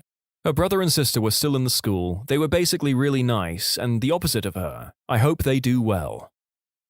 People found out he was killing animals in super effed up ways. Held a dog underwater until it drowned, ran over a cat with a lawnmower, used baseball bats and machetes. Dude was doing some serial killer level stuff. Now he's in the army. Oh boy, do I feel protected. Got really into astrology. Gemini, Virgo, Cancer. Kept on hitting, assaulting people with a metal bottle and was in general just a butthole that only like 7 people tolerated. I follow her on Instagram and all her stories are memes about astrology. It's the Instagram equivalent of Facebook Minion memes. He kept trying to convert everyone to veganism, believing everything he heard from biased studies because they weren't funded by the government to protect the meat industry. Even though there is a lot more money in producing vegetarian and vegan foods. I mean, he said that milk causes calcium deficiency and autism. Pretty cool guy, into a few different hobbies, and was very friendly. Too friendly. Me and my friends noticed this and dropped him because he wouldn't stop trying to be physical with us. His excuse was, "I'm bisexual," but that gives him no right to touch me. Eventually, he cheated on his girlfriend of several years with the school tramp, recorded himself doing the deed with her, and showed his friends. Within a day, the entire school hated him, and he dropped out, or transferred. Nobody knows, nobody cares, but I know a lot of people that would love to throw hands for what he did. His ex that he cheated on was insanely heartbroken, and led to a very depressing and sad part of her life. But she has gotten better since, as far as I know. What was the most messed up way you got back at someone that wronged you? Throwaways encouraged. Obviously, I'm going to use one. Back in high school, I dated a girl for 6 months before she decided it wasn't working out anymore, and she cheated on me with about 6 guys and stole my iPhone and wallet to buy illicit substances. I wanted to report her to the police like my parents encouraged me to, and to prevent me from doing such, her brother jumped me while I was walking home with his friends and busted open my lip pretty badly and threatened to kill me if I reported him or his sister. This is South Florida, so I believed he would do it. My dad got a new job and we moved to a new city, but I was still angry about this whole situation, so I did the next best thing. I created 2 fake Facebook accounts of a random hot girl and guy, spent some time making it look legit with friends and such, and added her brother on Facebook with the girl and my ex with the guy. It wasn't too long before he started flirting me up and tried his best to get in this girl's undies. On the other hand, having already courted my now ex, I knew exactly what to say to charm her to the point that she was in love with me. This was where it all started to get fun. I started a naughty texting relationship between the brother and sister, with me as the intermediate thanks to Google Voice. Both of them had fairly typical South Florida bodies, so nothing really gave anything away, and I did a fair amount of photoshopping to remove identifiers in the room that may give away anything. This went on for about a month and a half, totaling about 200 or so naked photos between the two of them, when I decided to reveal the curtain and send a group of unedited pictures that included key identifiers, faces, and rooms. Oh Lord, how stuff went down. I only wish I had some way to see how they reacted. Friends who still lived there told me her brother moved in with his dad that week and that they no longer spoke. All in all, about 4 months till I got my revenge, but it was amazing. You gosh darn sons of B-words. Someone told my ex about it and now she finally knows for sure that it was me. Sucks for her now that I live 2,000 miles away for college, but peas and Christ, Reddit. Don't go shooting your mouth off. Okay, well, in the spirit of the post heading, this was truly effed up. Listeners, don't be like either of these people. Friend and I were fishing at a local creek when my friend's brother pulled up. Being the eggplant he normally was, he started throwing rocks in the creek to scare the fish, and then he threw my friend's bike in the creek. We were 13 at the time, and my friend was crying, and I felt so bad, I jumped into the creek and got his bike out, and told him we would get his brother back. About a month later, we were fishing again, and it was the dead of summer. I told my friend, today is the day we get his brother back. Caught a 2 to 3 pound carp, threw it on the side of the bank, and left it there until we were done fishing. At the end of the night, we went back to his place. His brother's car was sitting on the street. We took the carp, sliced it open, threw it under the driver's seat, and rolled his windows 3/4 up. The next morning when we woke up and left, I forgot about what we had done. Well, when I rode past JT's car, I noticed the window was kind of black, and then I took a closer look. It was covered in flies. I actually got scared because I did not expect a window to be caked with flies. By the time I got home, I was laughing in tears because his brother was always such an eggplant to us. Fast forward to baseball practice about 3 days later. Friend had a black eye but smiled at me when we made eye contact. His brother flipped out and ran into his house and punched him in the face. His mum flipped out on his brother. Brother was grounded for the rest of the summer. His mum said that my friend would never do such a thing, and he played along and acted as if he had no idea. Apparently the smell never really left the car. We nicknamed his brother the Lord of the Flies. A school bully repeatedly knocked a binder from my best friend's hands every single day while we walked down the hall. Now, we were in high school back in pre-Columbine era, so people didn't freak out as often when kids did effed up stuff. I convinced my friend to stick tacks through an entire side of his binder, turning it into an extremely dangerous spiked weapon, and just hold on extra tight while waiting for the bully to come to his thing. The bully lacerated his hand pretty badly. After he slammed his hand down on it, my friend held on and yanked back. Jackass didn't try that crap again. Not me, my brother. When my younger brother was about 3, my father had to look after him for the day. The plan was that he, after asking his boss, would take him into work for the day. It was office work and he was friendly with his boss, so my mum assumed it was no big deal. My father, however, didn't want a toddler distracting him all day, so he left him in the car with the radio on and a carton of apple juice. This is Britain, so it wouldn't overheat, but either way he was being a crappy dad. At the end of the day, he returned back to his car to drive home, expecting a sleeping toddler who wouldn't tell his mother a thing. Instead, upon his return, he found his son jumping up and down on the front seats to the radio on full blast, naked and laughing, slipping around covered in poop. He had soiled himself, removed his nappy, and rubbed his fecal matter everywhere. Poop was smeared all over the driver's seat, the windscreen, the steering wheel, the sat-nav, the driver's window, even hand-printed on the ceiling. Our dad didn't even know toddlers could produce the vast amount of turd present. The only car seat that was completely untouched was his own. In summary, my 3-year-old brother was abandoned in a car for 8 hours, later found smearing his own brand revenge paint all over my father's beloved BMW. One can only hope that the father in this story learned an important lesson in raising your gosh darn kids from this story. One time when I worked in a small video store as an assistant manager, there was this one customer who was being a real a-hole, to the point where I got fed up with his crap and threw him out. He had been a butthole to every single other employee in the store, including our boss. He was just a mouthy, harassing jerk. It would take way too long to go into the details. Anyway, I saw him in a little strip mall nearby one time, and he was bragging to some guys about how he was cheating on his workers' compensation. Then he pulls out this wad of cash and waves it under their noses like a Japanese fan. "I got all this effing money for free from lying about my injured hand." What an a-hole. Anyway, if you go into the blue pages of the phone book, you'll find this listing in all caps letters that says Workers' Compensation Fraud Hotline. And take a wild guess what video stores keep in their records. Full name, home address, and phone number. Not only did I turn this guy in, but I was also able to provide great detail as to exactly how he was faking his injury, as he explained it to his two friends. I moved around a lot as a kid. Dad in the army, parents divorced, not staying in one place made long-term friendships impossible. But my situation attracted bullies like flies. I moved to a new school. A bully picked up my scent instantly, tripping and shoving, making fun of my clothes. Nothing too terrible, but I was already unhappy, so I felt miserable anyway. One day at school, I asked to use the restroom. I passed said bully on my way into the bathroom. He actually didn't do anything to me this time. When I entered the restroom, someone was in the only stall, crapping on the floor. I walked out of the bathroom, disgusted, ready to tell on them. I was 7 at the time.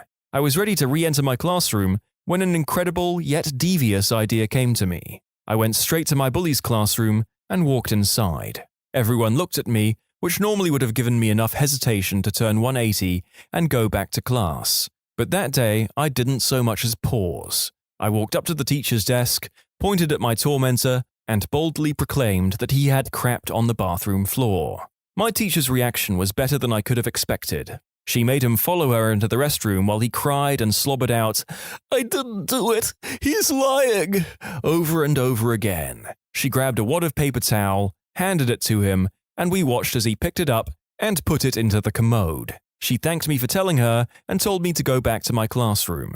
This happened about 20 years ago. I still look back at this moment as a turning point in my life, like I became me then.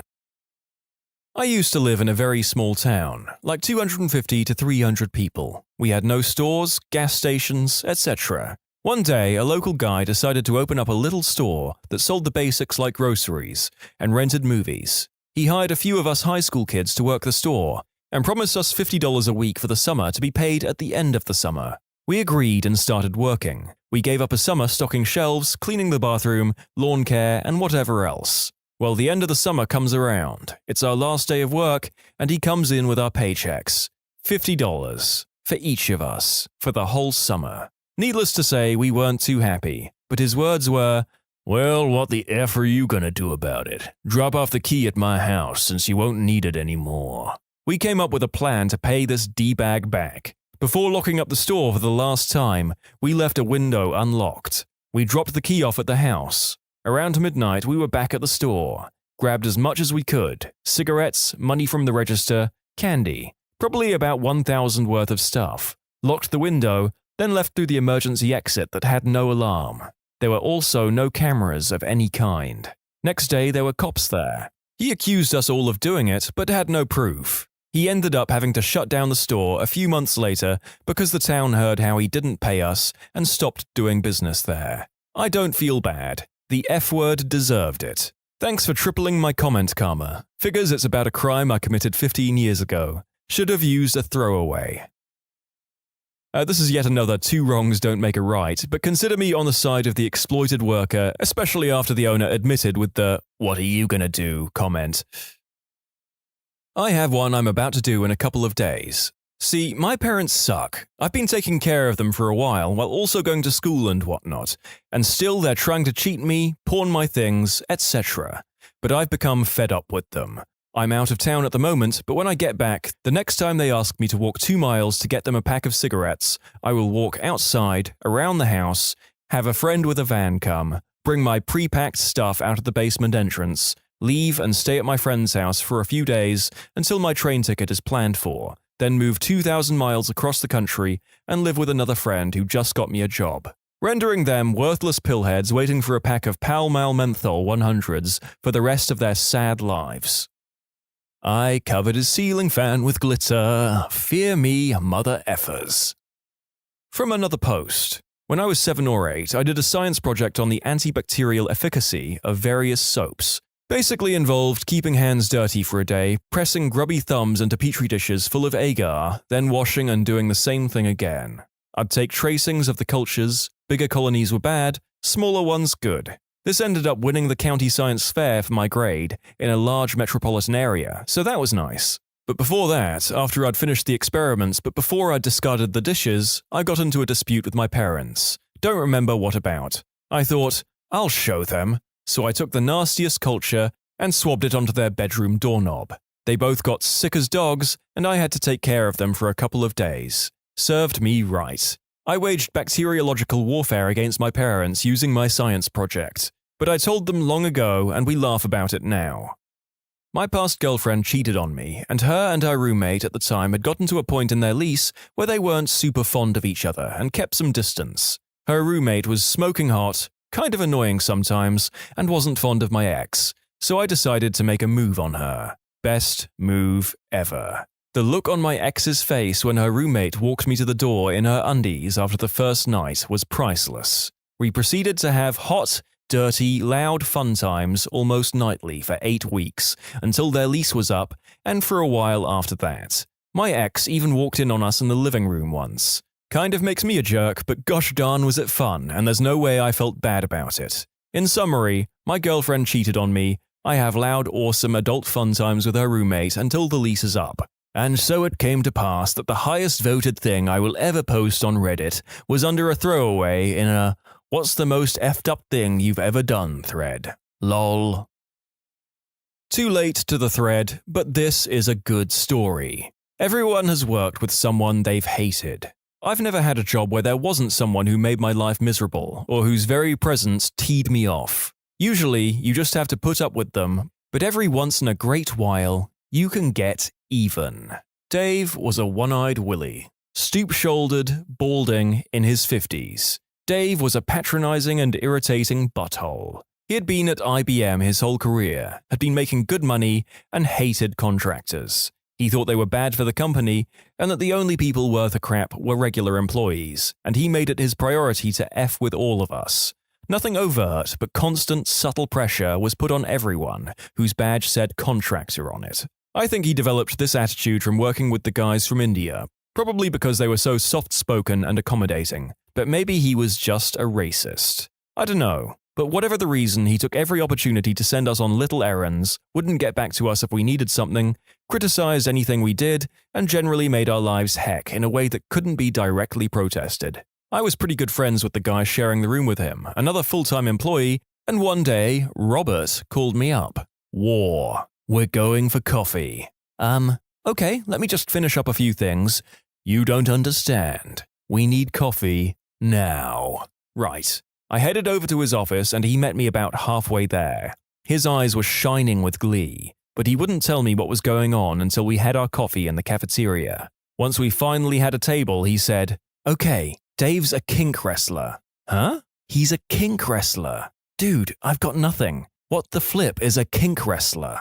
It turned out that there were men who pay women to wrestle them into submission. Some of them did it as a sort of hobby, and others were extremely serious about it. Dave was one of the latter. Several times a year, he'd tell his wife that he was meeting up with old army buddies but went to kink wrestling conventions instead. They were highly organized, had rings set up for use, referees to score the matches, and everything. I'd never quite understand the need for refs, but hey, it's not my kink. There were web pages devoted to the women who were available to wrestle, and Dave's favorite was a woman named Red Robin. She was a tiny little woman who was an absolute beast, and he paid her thousands of dollars every time he'd go to one of these conventions for her to wrestle him for about 20 minutes per match. We went back to the office and pulled up Red Robin's website. Why does he pay this woman to wrestle him? She's ugly as heck. Do they do the deed after? He says no. Let me get this straight. Dave lies to his wife, flies out to California to have an ugly woman named Red Robin wrestle him into submission, pays her $400 per match, and doesn't bang her. Yep, bullcrap. I went on the main wrestling site and started reading Dave's posts, and there were a ton of them. He talked in great detail and depth about the sport, had invented his own move called the Twisted Ostrich, and told people about amazing matches he had won and lost. Look, I'm all about people's private lives remaining private, and I probably wouldn't have done anything if he hadn't so consistently been a POS to me the entire time. But he had, so game on. I registered a fake account under the name Suplex on the wrestling website and started corresponding with him. I started by asking him some technical questions about the Twisted Ostrich, but it wasn't long until he started asking me personal questions. As time went by, I fleshed out the character, so within about a month, he had become quite good friends with Miss Plex. I told him I was a late 20s single lawyer living in DC. My marriage had ended because my husband just didn't understand my interest in such a harmless sport. It was so nice to talk to someone like him who really understood me. It was unbelievably satisfying. Every time he'd send me on some stupid errand, I'd think of how he was confessing his private life to the character I'd created. Oh, and he lied his ass off. He dropped a good 10 years and his wife somehow. Finally, he asked for a picture. Well, I'd already downloaded a whole set of a girl who looked about that age, and the photos didn't look professional. I started with a simple one, and he gushed about how hot I was. Over the next few weeks, I sent him more and more photos, each revealing more than the last, until the girl was fully nude, but didn't look posed. He started trying to be really sexy, and started talking about the best way to end a good wrestling match was by doing the deed. Hold the phones. He had told Robert that there wasn't any fun times at the matches. I probed a bit, and he finally admitted that he did the deed with the girls he wrestled. I effing knew it. They were ladies of the night working a special kind of crowd. It made more sense that he was spending $400 per match. I amped up the racy talk too, including wrestling into it. It was gold. He was hooked. His work slowed down, he became with Suplex, and quite frankly, my work suffered as well, having to answer all his notes. Fortunately, he didn't notice because he was too busy sending off love letters. Now it was driving me nuts, because here was this creepy 50-ish guy who was still giving me a daily ration of crap, but was secretly having an online affair with the character I'd created. Robert and I had a ton of fun effing with the poor guy, but one day he called me up again. War, coffee, now. At the cafeteria, he told me that Dave had another army reunion coming up, and we should see if we could get him to come to DC to meet Sue instead. Genius. I sent Dave an email and said we should get together sometime. Boom. In a flash, he responded that he had been thinking the same thing and had some time off in a few weeks. Would I be interested in him coming to visit? Yes. Yes, I would. As Sue, I arranged to meet him in DC at a local hotel. As the day approached, Dave became more and more excited and effed with us less and less. He still tried, but the conviction and heat wasn't there anymore. Robert and I were going nuts, having to act like nothing was going on while Dave prattled on about how happy he was to hook up with his old army buddies, what a fun trip it would be, how he was hoping he didn't get pinned down by the snow, etc. I guess he thought he was being clever, but since we already knew the entire story, it just came across as pathetic. He left early on a Friday to catch his flight, smiling like a champ. Tuesday morning, he showed up looking like his best friend had died. We asked him what was wrong, and he tried to play it off like he was just tired from his long weekend. But as soon as he could, he sent Sue a message asking what the heck had happened, and why hadn't she showed up. We waited to respond until after lunch. He was a basket case. Finally, we fired back a furious message that we'd called his house on Friday just to leave him a message, and some woman answered. We said we'd pretended to give her a survey, and we knew about his wife and 4 kids. So he had been lying to us all along. Basically, we went bat-crap crazy on him. We told him if he ever tried to contact us again, we'd tell his wife everything. We waited for him to get the email, watched him surreptitiously read it, and then we watched him have a meltdown. He started sweating like crazy, called his wife to check on her, and finally left early. He was never the same after that. He pretty much stopped messing with the contractors and kept to himself. We never sent him any more emails, and he never sent any to Sue. My contract ended not too long after that, and that was the last I heard of him. Couldn't have happened to a nicer guy. Motorsag Manon gave me Reddit gold for this story. Thanks, man. What's the dumbest thing you've ever witnessed someone get offended by?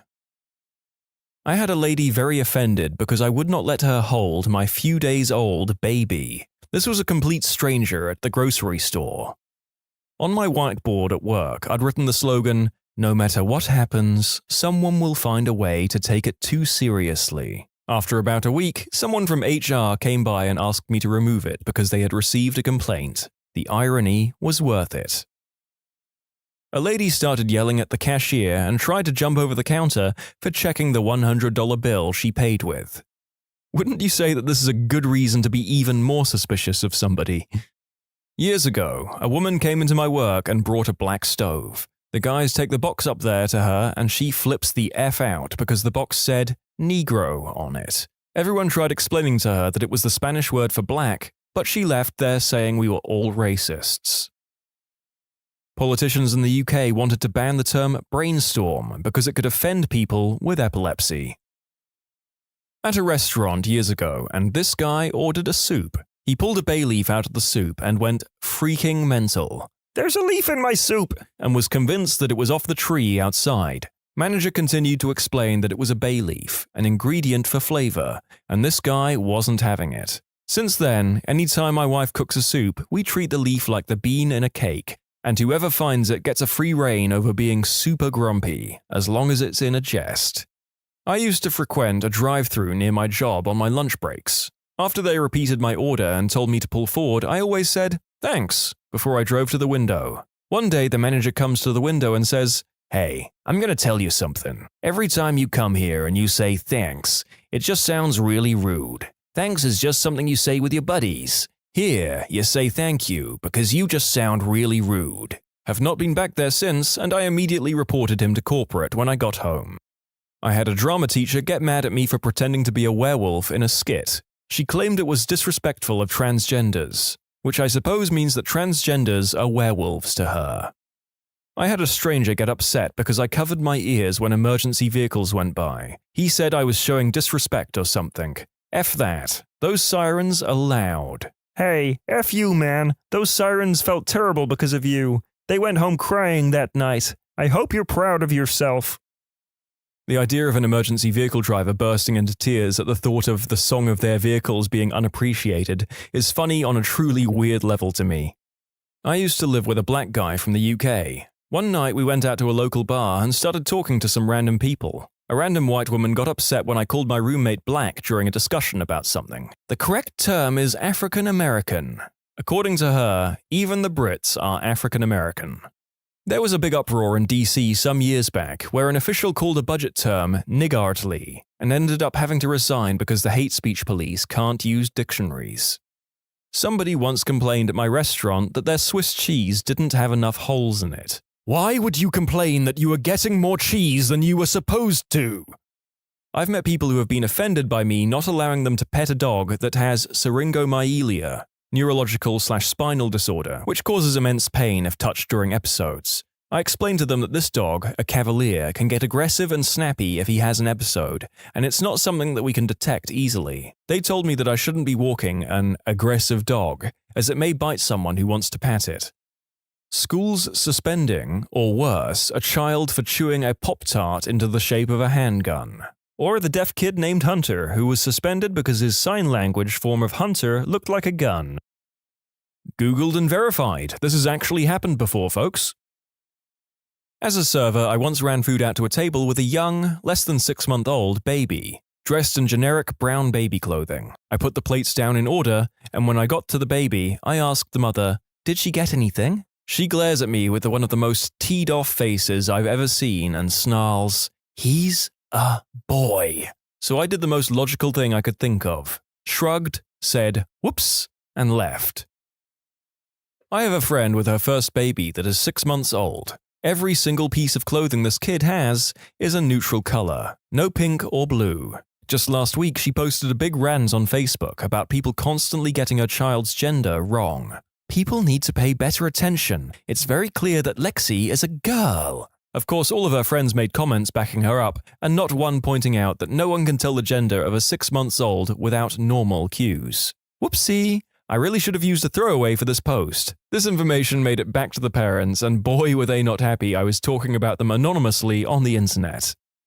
I was once talking about how I visited the Grand Tetons and talked a little about the geology since I found it very interesting. One of the people I was eating lunch with was very offended I suggested something might have happened 2 million years ago.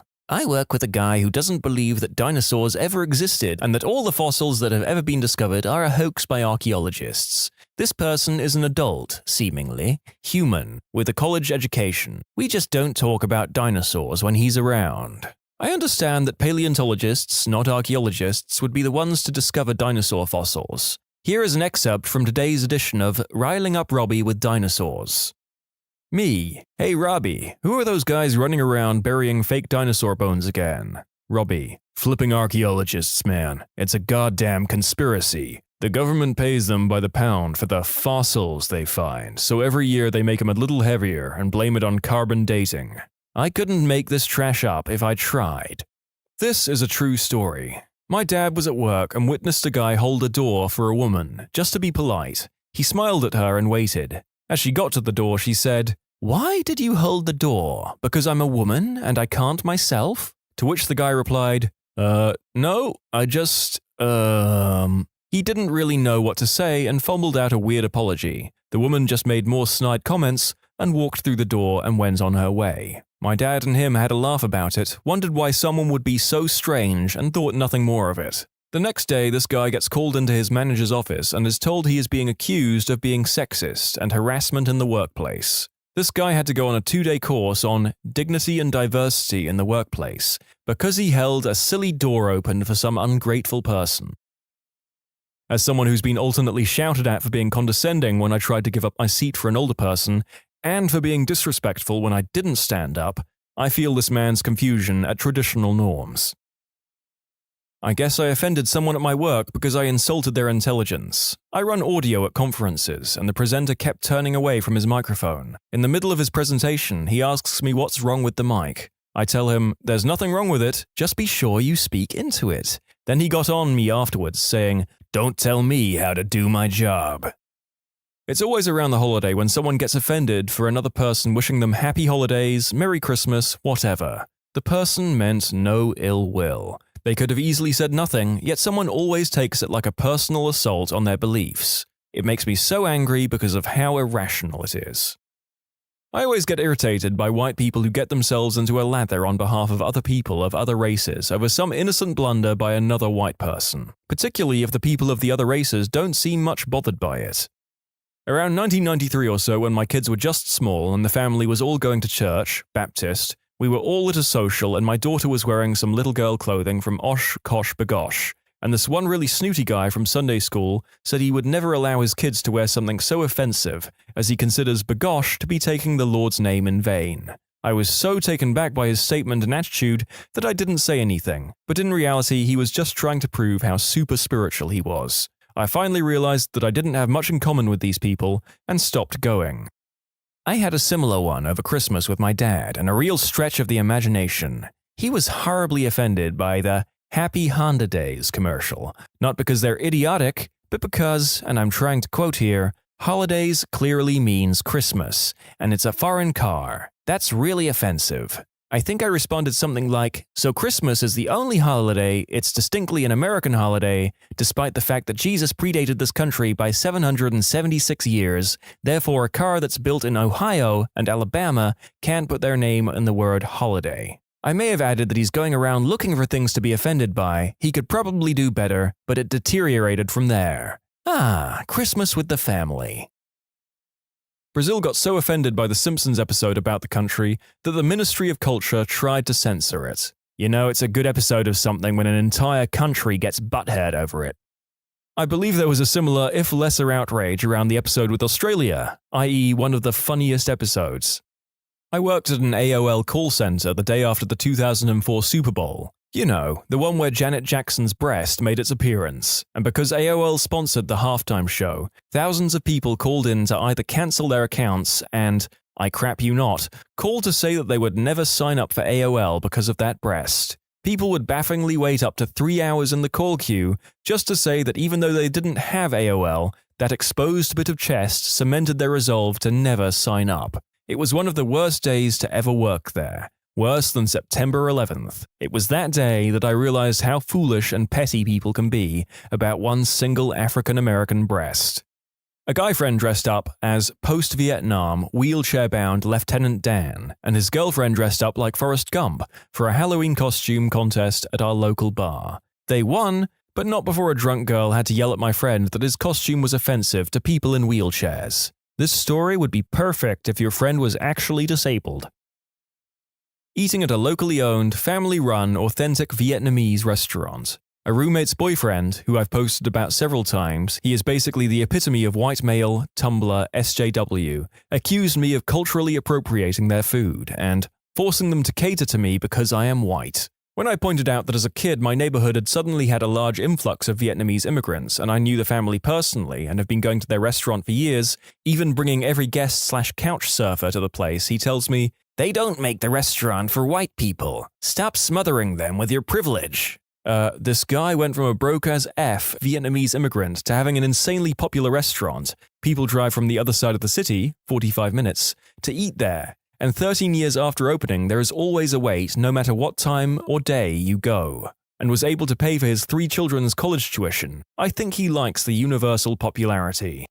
Visiting New York while studying English in Boston for the summer in 2003. I was sitting in a bar with other Spanish classmates as we were planning what to see and where to go in the city. We are speaking Spanish between us, but with a Castilian accent and speaking really fast. A guy in an expensive suit stops at our table after paying his takeout meal and asks us very friendly, "Where are you from, guys?" We smile and say proudly, "Spain." His face suddenly changes to an angry expression. He flips us the bird and says, "Get out of my country, mother flippers," and then left. I'm Belgian and have a Dubliner accented English because I lived there. In New York, I was chatting with a lady while waiting for the underground. I was trying to get to a Yankee stadium. When this girl asks me if I'm Irish, I say, "No, I'm Belgian," and she throws a tantrum that she was Irish-American and I should not pretend to be someone else by copying an accent. Apparently, I had to speak with a Belgian accent so she wouldn't be confused. Also, I'm probably more Irish than she is. I have a friend who is allergic to gluten. If you ask her about it, she gets super offended. Naturally, we used to like to ask her what her diet has to consist of. We all used to eat dinner together and it would just come up in conversation from time to time. Everything seemed just fine. Then we found out from her roommate that she would come back super teed off that we asked her questions. We had no clue. We just wanted to know and were curious about how many things out there have gluten in them. Gosh, that girl is awful. When I was a cashier at Borders, I had one lady get offended because I called her by a man's name. The stupid thing was that she was picking up a book her husband had shipped to the store, and his name was on the order. Ooh, I have one. In college, I saw a guy from class on the bus. We started talking a bit. He starts to tell me about his big plans with Maria. Maria this and Maria that. I have no idea who Maria is. So I am thinking and thinking. Then I remember seeing him being friendly with someone in our class. So I said, "Oh, that girl in our class." And he looked at me with a dead-eye stare and said, "Maria is not that girl. She has a name, and her name is Maria." He was offended that I wasn't respecting her personhood enough because I called her that girl. He then stopped talking to me. I was commuting from Albany, New York to Brooklyn for a little while, and I would drive past a town called Fishkill, New York. I stopped there once to get gas, and at the gas station there was a bunch of people, much more than normal for a small town. I heard them talking about how they were from PETA, and there was a protest in the town, because it was called Fishkill. I saw one of the protesters get in an argument with a townie, and then heard the townie say, "Kill is Dutch for creek, you butthole." To this day, the funniest thing I have ever witnessed. I was in a loud bar with a bunch of friends, and there were a few F-words being thrown around. The table right behind us asked the waitress if she could kick us out for being the most offensive group of individuals. For several years, I taught a summer school class in filmmaking to elementary schoolers, who can be a very sensitive bunch. 2 stories. We were discussing an action scene from Firefly, and I identified Zoe as the black woman. A couple kids gasped, "That's racist," one volunteered. "She's African American." I told them that black was not a racist thing to call people, and that Zoe would not in fact be African American because she wasn't from America, she was from space. One of the kids had pitched a movie about the Civil War, and in the discussion the KKK came up. Not everyone had heard of them, so I described them as a club for mean, angry people. They hate people for being different, like they hate black people. One of the boys jumped out of his chair. Mr. Lukebin said something racist. He was trembling with righteous indignation. I didn't say I hate black people, I told him. I said they hate black people. I'm not a member of the KKK. That didn't satisfy him, so I ended up having to go with, look, I'm Jewish. They hate me too. And that calmed him down. I was standing at a bus stop with another lady. She was yelling on her phone and I was watching a movie on mine. We had both just missed the previous bus and had to wait another 25 minutes or so for the next one. Given her rather unstable condition, she was very upset at something. I tried to blend into my surroundings as to the best of my abilities. I didn't last too long. She said something rather outrageous along the lines of how her boyfriend cheated on her with someone. Being stunned, I lacked the restraint to not look at her. Unfortunately, we made eye contact, and that's where it all went downhill. For the next 20 minutes, she yelled at me, thinking that I was the hussy that corrupted him. She ended every sentence with white-hooded B-word, as I was wearing a white Eskimo-like jacket with the hood up. Apparently, she also thought that I grew up in a place called Red Deer, Alberta. I had to Google it afterwards, and that I had slept with hundreds of guys. FYI, I have only ever dated or done the deed with a single person, so you get just how stunned I was at these comments. I didn't say a single thing to her during this entire 20-minute episode, and only talked when I had to convince other bus patrons that I had never met this woman before. In summary, I'm a white-hooded B-word from Alberta who slept with every man in town. Forgot to mention I saw her again the other day. She didn't notice me, thankfully, but she had been ranting to some other poor soul about her experiences. Back in '99 or so, a small group of us made the pilgrimage to Memphis to spend the weekend eating ribs and touring Graceland. During a taxi ride from Beale back to our crappy motel, barreling down 240 at least 90 miles per hour, the taxi driver is completely turned around facing us in the back seat. He has sock puppets on both his hands, knees on the wheel. As we scream and white-knuckle everything we can hold on to, the sock puppet tells us racist jokes that are so horrible, even Reddit would be offended. He swerved from lane to lane and scared the crap out of all of us. It's a miracle we didn't die. The offense. Years later, I was the best man at the wedding of one of the fellow riders in that cab. In referencing all the exciting adventures we had had together, I alluded to the racist puppet show in my best man speech. A friend of the bride who was in an interracial marriage stood up, berated me for being a racist a-hole, took her gift back from the gift table, and left. Talk about a tense crowd for the rest of that speech. I was able to play it off and finish the last half of what I had to say. Everyone else thought it was a nice speech. To be clear, I didn't tell the story. I didn't repeat any of the jokes. All I did was list a series of unrelated, yet noteworthy events that occurred during my years of friendship with the groom. It was later explained to me that this girl loved playing the race card since she was a white girl married to a black guy. When the husband, who returned to the wedding with the gift about an hour later, explained to her that nothing racist was said, only that the word racist had been used as an adjective, she was too embarrassed to come back. All she heard was the word racist, and then her instincts kicked in. A couple of years ago in a middle school art class, I saw the teacher literally scream at a student just because she said, "Oh my God." She shrieked, "Don't you dare use the Lord's name in vain in my classroom." Then he got sent out of the room because he laughed at her overreaction. Got another one. Offended over me being single. Worked in an office, and all the girls were either married or in serious relationships. At the time, I was 20, nearing 21, and very much enjoying my single life. The stuff that would come out of these women's mouths when I mentioned going out with my friends or the dating scene was pretty appalling. I always wondered why they didn't dump their boyfriends or get a divorce if they were so flipping miserable being tied down. The discrimination was pretty ridiculous too. Can't tell you how many times I was denied having a day off over some other girl because, "You don't have a boyfriend/husband. What do you have to do that's so important?" My cousin and his friend were waiting in line at the movie theater to see Titanic back in college. They're joking around and say something like, "I wonder what happens at the end of the movie. Oh, I heard the boat sinks and everyone dies." The lady in front of them in line was furious and turned around and yelled at them for spoiling the end of the movie. What's the best movie theory ever? Skynet purposely lets humans survive because without them, it wouldn't have a purpose. There's enough nuclear weapons in the US arsenal to irradiate an entire planet, yet only relatively small amounts were launched by Skynet. After Judgment Day, Skynet could easily poison water supplies, raze every forest and farmland, and release biological and chemical weapons making it impossible to survive. But they don't. I think the Terminator franchise is in a multiverse, and Skynet is aware of this. It keeps repeating the loop, thus optimizing itself and humanity in a sort of genetic algorithm. The ultimate goal is to create a unified, progressive humanity which is capable of accepting and integrating the machine intelligence, thus avoiding Judgment Day and elevating both groups as one. The tragedy of the series is humanity's relentless will to fight always results in its destruction, but a glimmer of hope remains, and after an infinite number of loops, the good ending must eventually occur. All of this stems from an iRobot premise where Skynet is acting to preserve humanity through misinterpreting its actions. Just to simplify this, it's Groundhog Day with killer robots, and John Connor is Bill Murray. I'm fond of the Back to the Future theory that Doc knew Marty died when Biff was about to run him down in his car at the end of the tunnel in the second movie. But there's no way he could have known to do that unless Marty got hit and died the first time, which prompted Doc to use the DeLorean to jump back to before that happened in order to use that knowledge to save him.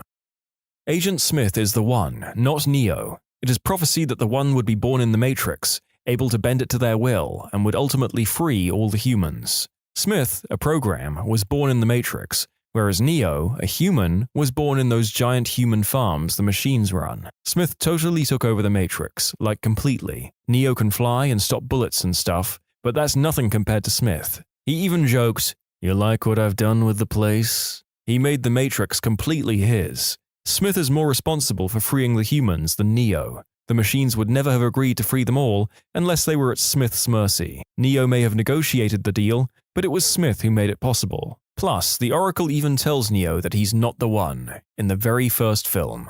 I'm going to go with a great Reddit gem from a few years back. The thing I really liked about Planes is that we learned that World War II happened in the Cars universe, which means that there was a Cars version of the Third Reich's leader, a Cars Holocaust, a Cars Pacific War, a Cars D-Day, a Cars nuking of Hiroshima and Nagasaki, a Cars tragedy of Nanking, a Cars battle of Iwo Jima. This leads to so many important questions. Were the Cars little boy and Fat Man nukes sentient? Was that a suicide mission? Are all Cars nuclear weapons sentient? Did Tsar Bomber have a personality? What kind of car was Car Führer of Germany? A VW? A forklift? Was there a Cars September the 11th? Were the planes hijacked, or were the planes themselves radicalized? I could go on.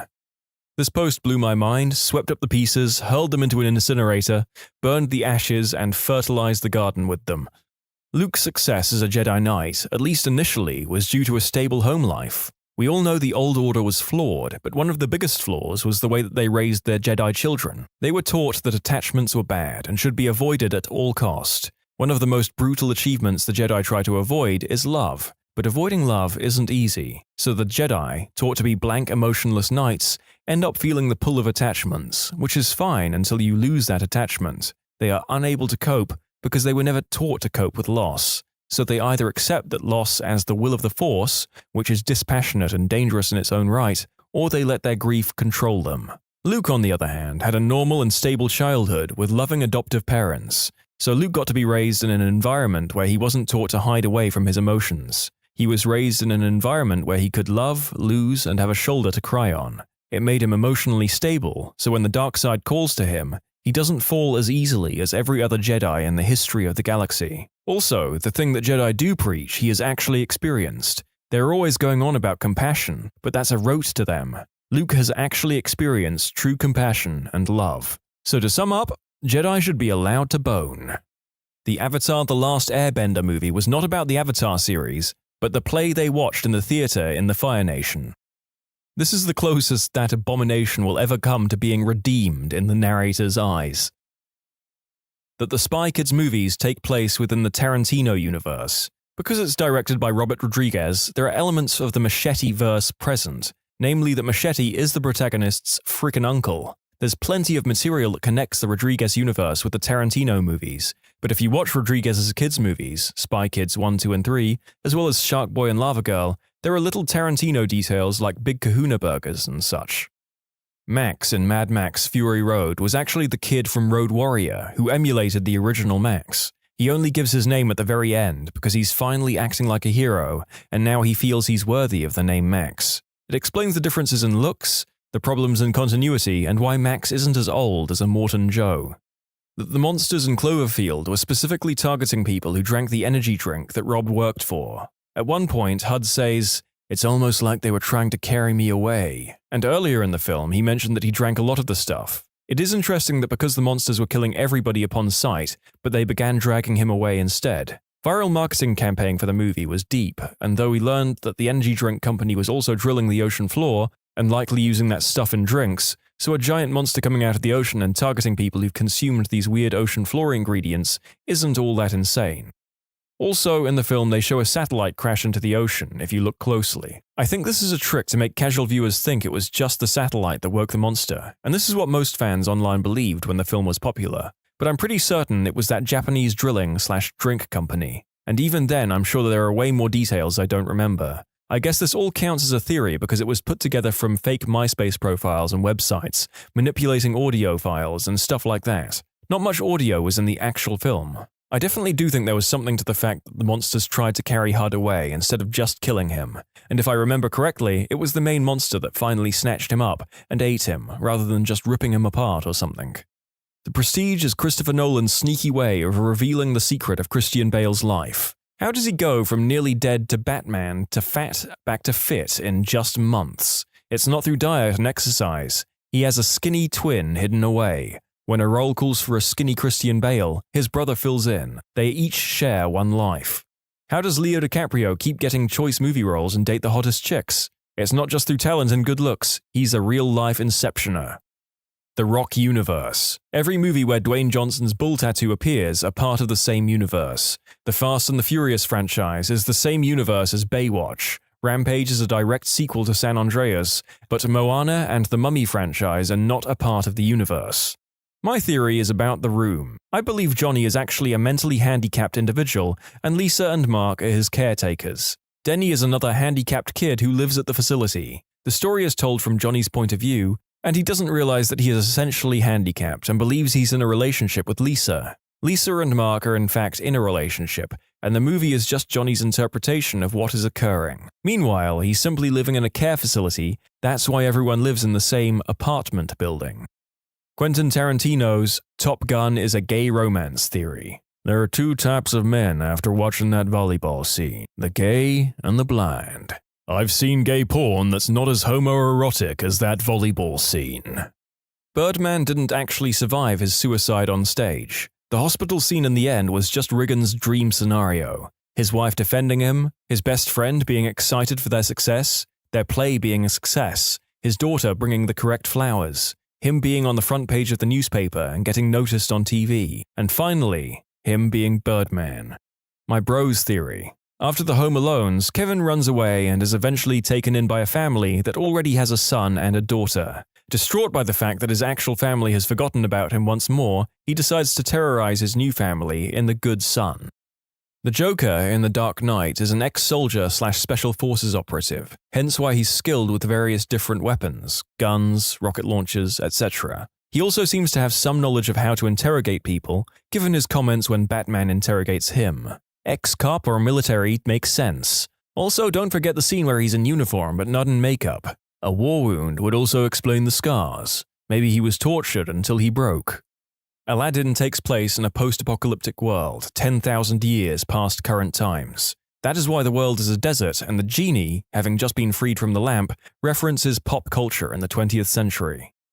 I wouldn't call it the best, but it's certainly the only plausible fan theory I've ever come up with on my own. In Independence Day, when Russell Case almost sets off the missile in the hangar, but then aborts the launch, it causes the squibs to malfunction, and that's why he wasn't able to fire his last missile at the ship. I'm in aviation, but I'm not an armament guy, but I'm fairly certain that's not how that works at all. But I've come up with the theory on my own, and I like it.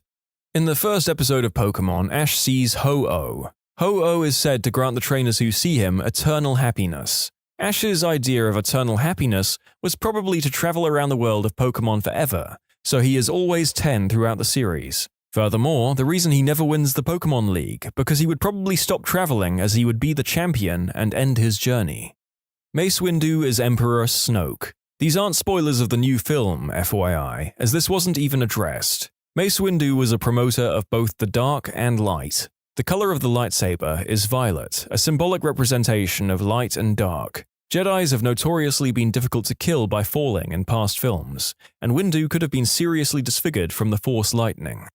Willy Wonka is a serial killer. If you think about it, as we discussed with some friends after watching Christmas Eve, he's a recluse that just randomly decided to open up to the public, and all these kids managed to fall into the midst of arguably fatal experiences. There were also only 8 seats in the boat, not 10, and only 4 seats in the Wonka car. The grand prize winner is the last one alive. The Wonkavator is never shown to have landed. This could suggest that he intended to kill Charlie, and possibly himself, as well. We just never see it crash. This is a movie theory thread. The books have no power here. Inception wedding ring. In the film, anytime Leonardo DiCaprio has a wedding ring on, he is in a dream. That is his true totem, not the spinning top. From what I have watched, it seems to hold up, and gives the ending a proper resolution. In the 2009 Star Trek reboot and one of the sequels, the song Sabotage by the Beastie Boys plays. Therefore, the Beastie Boys exist in the Star Trek universe. However, the Beastie Boys have another song called Intergalactic, which contains the lyric, "like a pinch on the neck from Mr. Spock." The theory to reconcile this is that in Star Trek IV, the crew of the main timeline Enterprise go back to 1986, before the timelines diverged, on a quest to find some humpback whales, during which time Kirk and Spock take a bus, and Spock neck pinches a punk. The theory being that a young Beastie Boy was on the bus and witnessed the strange interaction, then wrote about it. That the Flintstones is actually the future of the Jetsons universe, after a great holocaust devastates their utopian world and knocks everyone back to the Stone Age. Fred and Barney and the gang have all kinds of technological concepts that true Stone Age people wouldn't even be aware of. The theory that nearly the entirety of Grease is Sandy's coma dream after the drowning. Danny saving her is where the coma begins, and them in a car flying away at the end is Sandy dying in her coma and ascending to heaven. It actually makes the movie much more bearable for me. There are numerous theories like this in the Reddit thread, and the general response is that the "it's all a dream/hallucination" theory is a cop-out. I think Grease might be the one exception that proves the rule. Not film, but TV. Malcolm in the Middle's dad, Hal, and Breaking Bad's Walter White are the same actor and the same character. Similarly, Modern Family is the continuing story of Married with Children. Character names changed to avoid copyright issues. I like the theory that Malcolm is actually Walter. That's why we never see his parents. He was embarrassed by them. He grew up poor and hated getting handouts, which is why he didn't want help from grey matter. When Malcolm is a kid, we see how poorly he handles money, because they never really had any. So when he makes enough money from his drugs for his treatment, he can't stop and keeps going with it, all the while knowing that he's putting himself and his family in danger. As much as I like Hal, I can't see him as Walter. He can't even bring himself to work a full week for almost 15 years, so I can't see him starting a company and making all that money with grey matter, and then teaching. Plus, he'd have gotten away from Lois, and the only way that happens is if she dies, and even then he's so whipped and in love with her, I don't see him being able to move on to another woman. The real antagonist of Avengers 1, Loki, absolutely punked everyone and won. Thor 1. Loki gets the boot from Asgard, banished by the All-Father and ordered never to return. Avengers 1. Loki apparently gets stomped and is given a first-class, incredibly safe, one-way Bifrost ticket straight to Asgard to be locked up. Thor 2. Loki is in the White Room executive suite of jail cells with all the reading material he could ever want. When the time is right, he sneaks his way back, hatches his plan, taking the throne. His goal from Thor 1. Thor Ragnarok. Loki is chilling like a villain. Everything is awesome for him because everything worked out just as planned. What would have happened if he had just tried to defy Odin and stomp back into Asgard? Heimdall would have known right off the bat and smacked him around, and then he'd have had all the rest of the Aesir there in a heartbeat. No. Loki got himself invited back to Asgard with a royal procession on the orders of Odin himself. Loki wins. It's just what he does. It's important to note that this post was released just after the Ragnarok film and before Endgame. Still, he did get power before all that went down. Anakin has a really weird way of flirting with Padme in Attack of the Clones, and we're not really sure why it works when he says things like, "I don't like sand," to attract her. Since Anakin is the Chosen One and the most powerful Force user anyone has ever seen, it's possible that he was a Jedi mind-tricking her into loving him intentionally. Even his hand is up right before they kiss, signaling there could be some Force action going on. Peter Pan kills the Lost Boys when they get too old. Captain Hook knows this, and that's why he's always after Peter. I guess that isn't the best, but it's the one that's always stuck with me and killed my inner child. It's more or less stated in the book, quote, "The boys on the island vary, of course, in numbers, according as they get killed and so on, and when they seem to be growing up, which is against the rules, Peter thins them out. But at this time there were 6 of them, counting the twins as 2.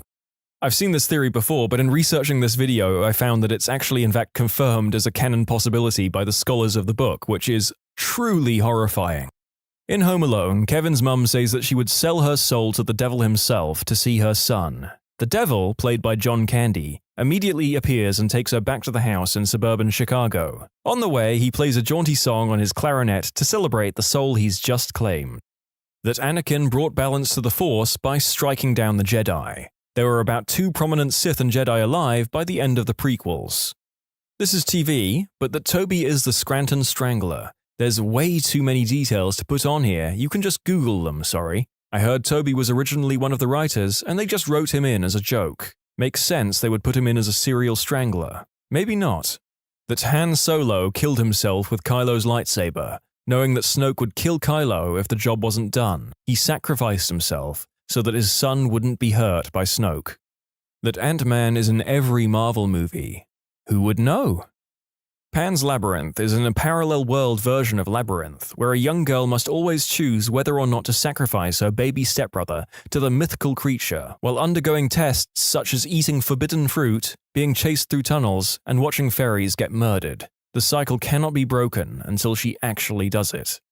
Glinda was the real villain of The Wizard of Oz. Dorothy's house crushes the so-called Wicked Witch of the East, and her sister shows up to claim the shoes of her now deceased sister, possibly her last family member in Oz. Of course she's going to be grouchy, her sister just died. Yet Glinda has the gall to deny her sister's shoes and say, "They're probably really powerful, she wouldn't want them if they weren't," ignoring the fact that they rightfully belong to the Wicked Witch of the West since they were her sisters, and maybe she wants the clothing items that were just stolen from her still warm corpse. So Glinda sends a child off alone to find the wizard, who tells said child that she just needs to go murder the scary witch who is in a rage because her sister just died. In the end, Dorothy manages to defeat the Wicked Witch and bring the broom back to the fake wizard, who then accidentally leaves her behind. But it's okay, because Glinda reveals that the shoes could have taken her home all along with the reasoning that, "You wouldn't have believed me." Dorothy was just magically transported into a colourful world where a good witch flew in on a bubble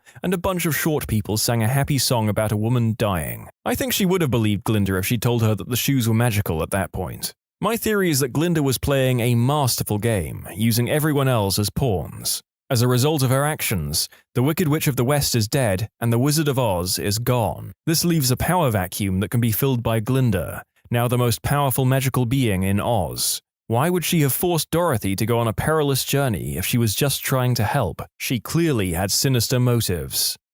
Not a movie, but Rick from Rick and Morty is suicidal because he knows he's in a pointless TV show for our entertainment, and nothing he ever does matters. His catchphrase, "Wubba lubba dub dub," even means, "I'm in great pain," according to Birdperson.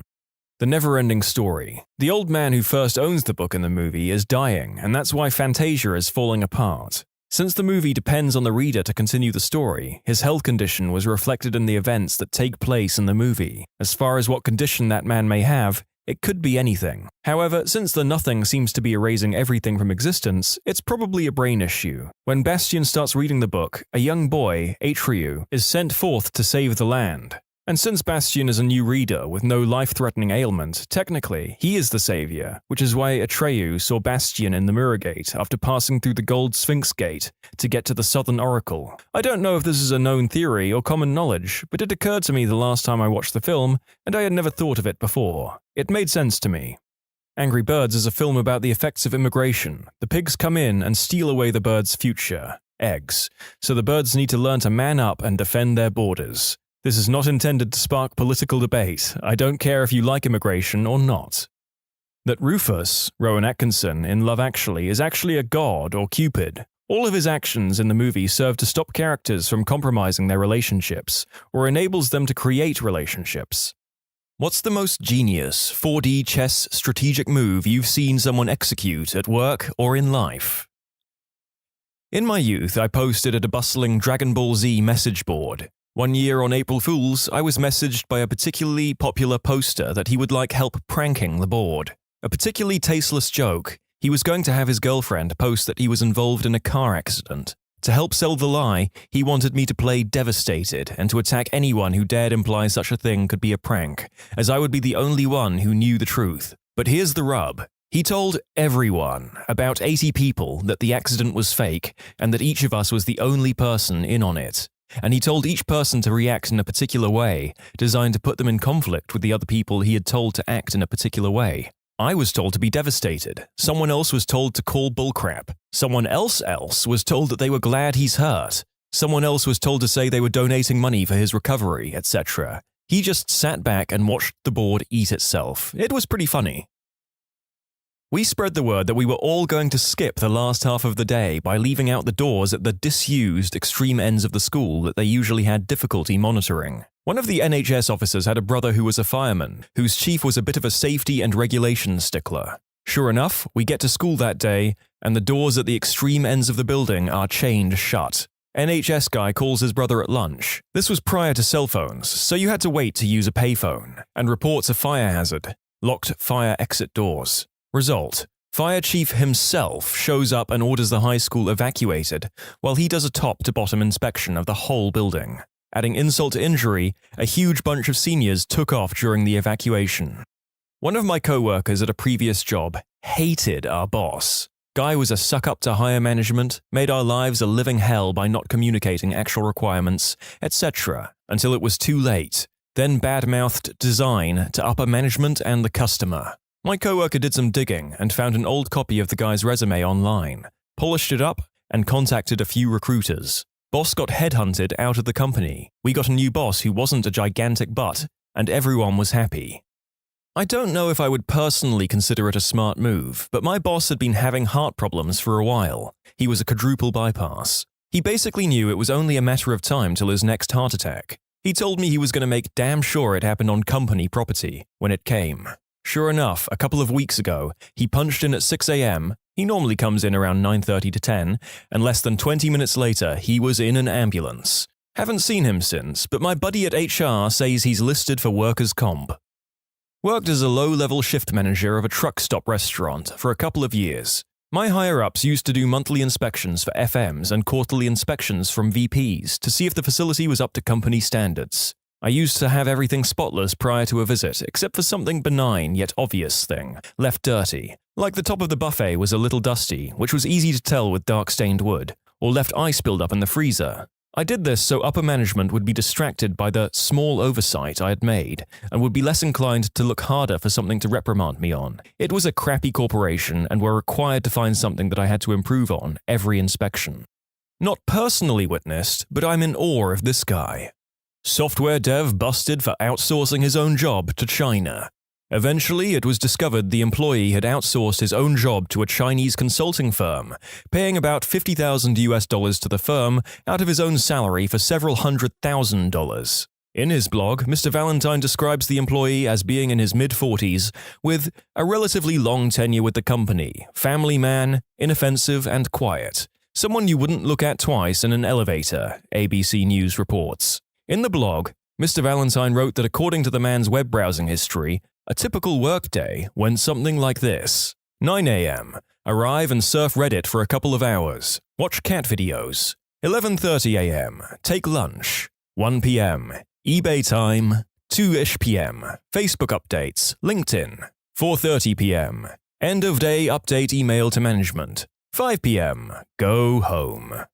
My grandfather pulled this move in the 1960s. Not sure it's possible or even legal anymore, but it was back when business owners had personal relationships with their bankers.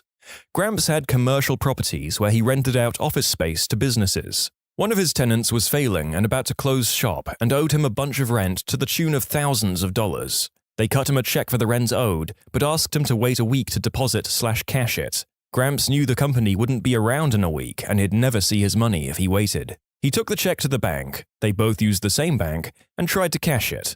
Sure enough, they didn't have enough to cover the check, and the teller told him she couldn't cash it because of insufficient funds. Gramps asked how much they were short, and the teller told him about $200. So Gramps took $200 out of his own wallet and had her deposit it into their account, then cashed his check for the thousands they owed him. The next day, the owners called him furious and in disbelief that he got his check cashed, and cleaned them out at the same time. Instead of lasting another week, they were out of business that day. But Gramps got his money. Well, when you sense you're about to be screwed, grab that screwdriver and go on the offensive, I guess. Maybe not totally genius, but close. I had a colleague who worked at a very large company who was on a temporary promotion to quite a senior position. It was a position that he knew a number of other people in the company were interested in applying for, many of whom were far more qualified than him. The day eventually came when the management decided to fill the post permanently and to start the process by looking for recruits from within the company. He now faced the very real possibility that the well-paid job he'd been doing for about a year might be taken from him and handed to someone from another department. To get the recruitment process underway, the local management asked him to write the ad for the job, which would then appear in the internal job vacancies listings on the company intranet. My colleague saw his opportunity and he seized it with both hands. Firstly, he changed the job title in a way that could be justified, but made the vacancy unrecognizable to anyone skimming through the listings who was specifically looking for it. Secondly, he started the ad by focusing on some of the more obscure aspects of the job, making it sound almost like an entirely different kind of role. He only got to the core parts of the job, that people might recognize, after about 3 paragraphs. It worked brilliantly. No one else applied for the job because it was impossible to identify it from a quick read of the title and opening paragraphs. My colleague was duly appointed to it after a successful interview.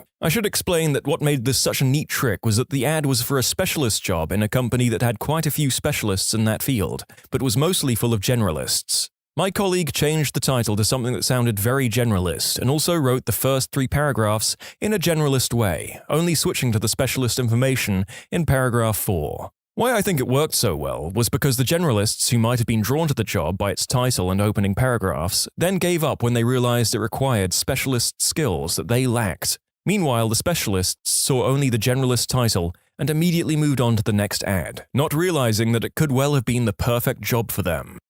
I have been around a lot of manipulation and politicking at various workplaces. I can't stand it, so I don't delve into it. So suffice to say, probably the most genius stuff was happening around me, and I failed to notice it. However, something I was particularly proud of was, when compiling reports, spreadsheets, ad copy, etc., I always typed my name in the lower right-hand corner, but set the color to white. No one sees it, it doesn't print, but when someone, manager, sends off your files as his own work to the higher-ups, along goes your signature. It came up in a discussion once where they were debating his data with my own. He had apparently sent alternative ideas in an attempt to discredit my contributions and belittle my capabilities. In a one-on-one meeting, I had them highlight the bottom right corner of all the documents he had sent under his name. They all had my name in the corner. I was working for them 2 months later. New guy in a fancy suit shows up in the office and the company president says, "He's a consultant working for me, give him whatever he needs." Guy works with us for months, going out to lunch with us all the time, we're all getting on great. Then one day we're in the company meeting, when the president invites him up to the front of the room because he's my new boss, the VP of something or other. This guy steps out from the middle of our group like it's the big reveal of a TV show. He was undercover for the past couple of months. He asked the president to not announce his title during that time so he could investigate our department from the inside without us knowing. I'll add that while undercover, he worked in a cubicle over in the accounting department. Then, after the reveal, he moved into the executive suite. I was chosen as the representative of my senior class in a Scrabble tournament. I was against this junior girl who was the best player in the whole school. Now, I'm not exactly a pathetic player, but this girl was miles ahead in terms of Scrabble skills. It was a best out of 3 type of game, and I have already won the first round simply due to sheer luck. Halfway through the second game, however, I figured that I won't be able to win the round as my score isn't half of hers. So in order to invalidate the round, I purposely placed a wrong word in the board. I was graduating salutatorian for the whole senior class, so she really didn't think I'll get a word wrong, and let the whole game finish. Obviously, she won by a large margin. Lo and behold, one of the teachers came to check the game's progress, and he noted the non-existent word. As per the rules of the game, and the girl's insistence that she can't accept the win given the situation, we redid the whole second round. The next second round ended up in a tie, and by technicality, I actually won the whole tournament. This was probably the first strategic, albeit very manipulative thing I've done in my life. A German hacker once hacked the source code for Half-Life 2, a video game developed by Valve Corporation, before it released, and Valve was in total panic mode. Gabe Newell, the owner of Valve, however, had a brilliant plan. He messaged the hacker's anonymous profile and told him that he was really impressed by his software genius and wanted to hire him for a new project. Gaben even sent flight tickets to Seattle to him and got a resume for him. Unfortunately for the hacker, Gabe passed his resume on to the FBI and checkmate. Imagine thinking you were the Mike Ross of this situation, only to end up in the logical conclusion for the events you had set in motion. A friend of mine started dating a girl when he was 19 and she was 18. They met at work and over time a romance developed. They were crazy about each other, but there was one problem. She was very religious and he was an atheist. One afternoon, a group of us were hanging out, and someone asked her if it was hard between them with the religious stuff. She told them sometimes it is, but she wasn't worried. She said, "In 5 years, we will be married, have a kid, and he will be going to church with me twice a week." Everyone laughed, especially because they had only been dating a couple of months at the time. Well, she wasn't completely on target. It took her 7 years, and they were married, had a kid, and he had become hyper-religious. I had a friend who essentially engineered his marriage to a very wealthy girl. Her parents are worth tens of millions. He is an extremely intelligent person, and in my personal opinion, a total sociopath. A lot of people don't see it, especially at first, but he's extremely manipulative and is always roundaboutly getting people to do things for him. Anyway, he was a struggling artist and knows that this girl is loaded, so he just targeted her and eventually married her. I knew him pretty well at the time, and it was clear that he didn't really give much of a crap about her. He then convinced her to move to Manhattan, away from her family, so he could pursue his art career there. They moved into a huge apartment on the 20th floor of a high-rise with an amazing balcony view. I always thought it was kind of effed up because his wife is very overweight, and I think that he used that as leverage in getting what he wanted. I don't know if it exactly fits the question, but it was kinda genius, if totally evil. Don't know the exact details, but I read a story once about a guy who bought a full-fare first-class ticket on an airline. He would go to the airport, hang out in the lounge to get free food and drink, then go down to the desk and reschedule his flight to the next day. Since it was top-tier first-class rate, the airline rescheduled with no fee. Kept doing this for something like a year until the airline caught on and told him they wouldn't reschedule anymore. At this point, he went to the desk and got his 100% refund for the ticket, since that was also airline policy.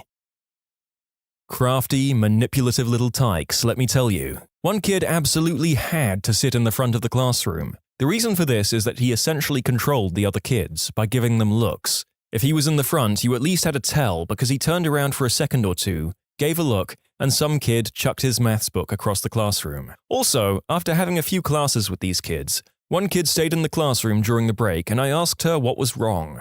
Apparently 2 boys in the class were mean to her and calling her names, so I told her I'd tell the original teacher and/or the principal. I was only a sub after all and had no place disciplining children. As I talked to one of the teachers about it, I found out that the problem isn't the boys, it's 2 other girls in the class. See, these 2 girls would tell the boy to go bully this girl and be mean to her, not because they didn't like the girl, but because they wanted the boys to get told off and disciplined for whatever reason. The bullied girl was just a tool in their eyes. If I ever need a general to confuse and misdirect my enemies in conflict, I'd recruit a 9-year-old girl. I was a general manager at a small vape shop for a while. I asked the owner for a significant raise about a week before he was leaving the country on vacation. I would be solely in charge of the shop while he was gone. I dropped a hint to a sort of friend of his that I would be gone before he got back if I didn't get the raise. I got the raise. Depending on the size of this vendor's business, this seems a little exploitative. Maybe the owner looked for a new GM when he returned. I was playing Cluedo with a girl I was trying to impress and her friends. One of the guys in the friends group was her old crush. During one of my turns, I realized that this guy, highly intelligent mother flipper, is close to the guessing room. During my turn, I decide to ask next person for the cards that I had on my hand. Of course, no one had them, which would suggest that the place, weapon, and murderer are in the bag and are the solution to the game. He took the bait. Went to the middle room and guessed all of the cards I had in my hand, effectively costing him the game. He was really surprised and couldn't fathom how that had happened. And this is when I looked him dead in the eye and said, "Unless I had all the cards I had asked for." I know it's petty, but it was enough to impress the girl at the time, and I still recall it fondly. This actually happened to me, and I don't know the actual truth of it, so this is an assumption. I was in a disciplinary hearing at a call center when I was about 20 years old for basically slagging off my manager. She was a member, to my colleague over chat. I said I would rather resign than get sacked. After the meeting, she went to see HR and asked if I would still prefer to resign. I resigned. In hindsight, 14 years later, I don't think I was getting sacked and she bluffed me into resigning, which is fantastic gamesmanship, and even though she was a complete and utter jerk, I respect that. My girlfriend lives in Australia and I live in the US. We don't spend much time together because of the distance, obviously, and because of the time difference in our schedules, we get limited, but fairly consistent amount of time we can spend together online, which is where we normally spend Skyping while playing games. Last summer, she was coming to spend about 5 weeks with me in the US, and we were both insanely excited. About a week before, my family was getting together for an early dinner, which wasn't very common as we all live on our own. My father picked me up to take me to the restaurant, and I walked in the door and saw her sitting with my mum and sister. I was absolutely speechless and couldn't even make a coherent thought. She had planned it out with my mum months in advance, and I had no idea. She sent me pictures and only messaged me at certain times so that I wouldn't catch on while she was taking the 30-hour trip over here. I cannot explain the happiness I felt and the shock I was in. In about 4 months, I'm moving to Australia to live with her, and I've never been happier in my entire life. Someone I know claims to have purposely left a pen cap leaning against a cash register drawer so that the next time their rival coworker opened the drawer, it would fall into the rail, obstructing it from closing. Leaving a register open is a big deal in retail, and apparently this had a domino effect, leading to my acquaintance to be named manager/head cashier. If I recall correctly, the cashier was on a last chance kind of thing, and was one of 2 who could work weekends. So once they were fired, the other person who currently occupied the manager/head cashier job was the other person who could work weekends, making the weekday job available, and by seniority and comparative responsibility, my acquaintance was promoted. Can't verify this actually happened, but the planning was impressive for such a low-stakes job. So I was studying this course in university, which had half of the course in practical assignments. We had to do 10 pracs throughout the semester, and the lecturer decided that the final grade you'd receive would be an average of the 10 submissions. Seemed fair. They had issues with the submission system, and so, trying to be fair, he added a rule where if you submitted late, the grade would be removed from the average. So all I did was submit the first prac on time, got full marks, submitted the rest late, and received an average grade of 100%. About 5 years ago, me and my friends went to Disneyland. One of my friends was a huge fan of the ride Big Thunder Mountain, but the line was like 150 minutes long. I issued 5 fast passes for all of us, and when the staff in the fast pass lane told us to show our passes, I told her I lost 3 of them. She checked the remaining 2 and let us go. Later, after we confirmed a different person was in charge, I showed the staff the 3 passes I was hiding. Basically, we cheated the system and rode the ride twice in the fast pass lane. So petty, yet so satisfying. I was forced to be acting manager for a company I was liking less and less. I had all the responsibility, but not the pay, and I was having to help interview actual managers. I hired someone from a company down the street, then applied there and got his job. That job was the perfect blend of a thing I was good at, well paid for, liked doing, and filled a need. Incidentally, it was my brother playing 2D chess against strangers online when we were little kids. He had an electric chessboard named Igor, and Igor was a mother flipper. We could never beat him unless he was on the lowest setting, and we played a lot of chess as kids. Anyway, my little brother set Igor to the highest level of difficulty and started a game online. The opponent made a move, and my brother would make the same move against Igor. Igor would respond, and he'd copy Igor's move in the online game. He never lost a game with this method. This guy is my hero. I remember the story from ages ago. A man gets a credit card contract through the post. Usual stuff, sign the contract and send it back, get the credit card. He changes the contract terms and conditions to like 0% APR, no limit, no late payment fees, etc. Basically, free money for life. The company doesn't check the contract, countersigns, and sends him the credit card. He maxes it out, the company stops the card, he sues the company, and wins. When you subscribe, make sure to hit the bell to turn on notifications. Put the playlist on in the background to finish listening to all the stories, or if you want some vibey music to put on in the background, check out Easy Mode. If you like Am I the Genius, give Am I the Jerk a shot. Everything linked in the description.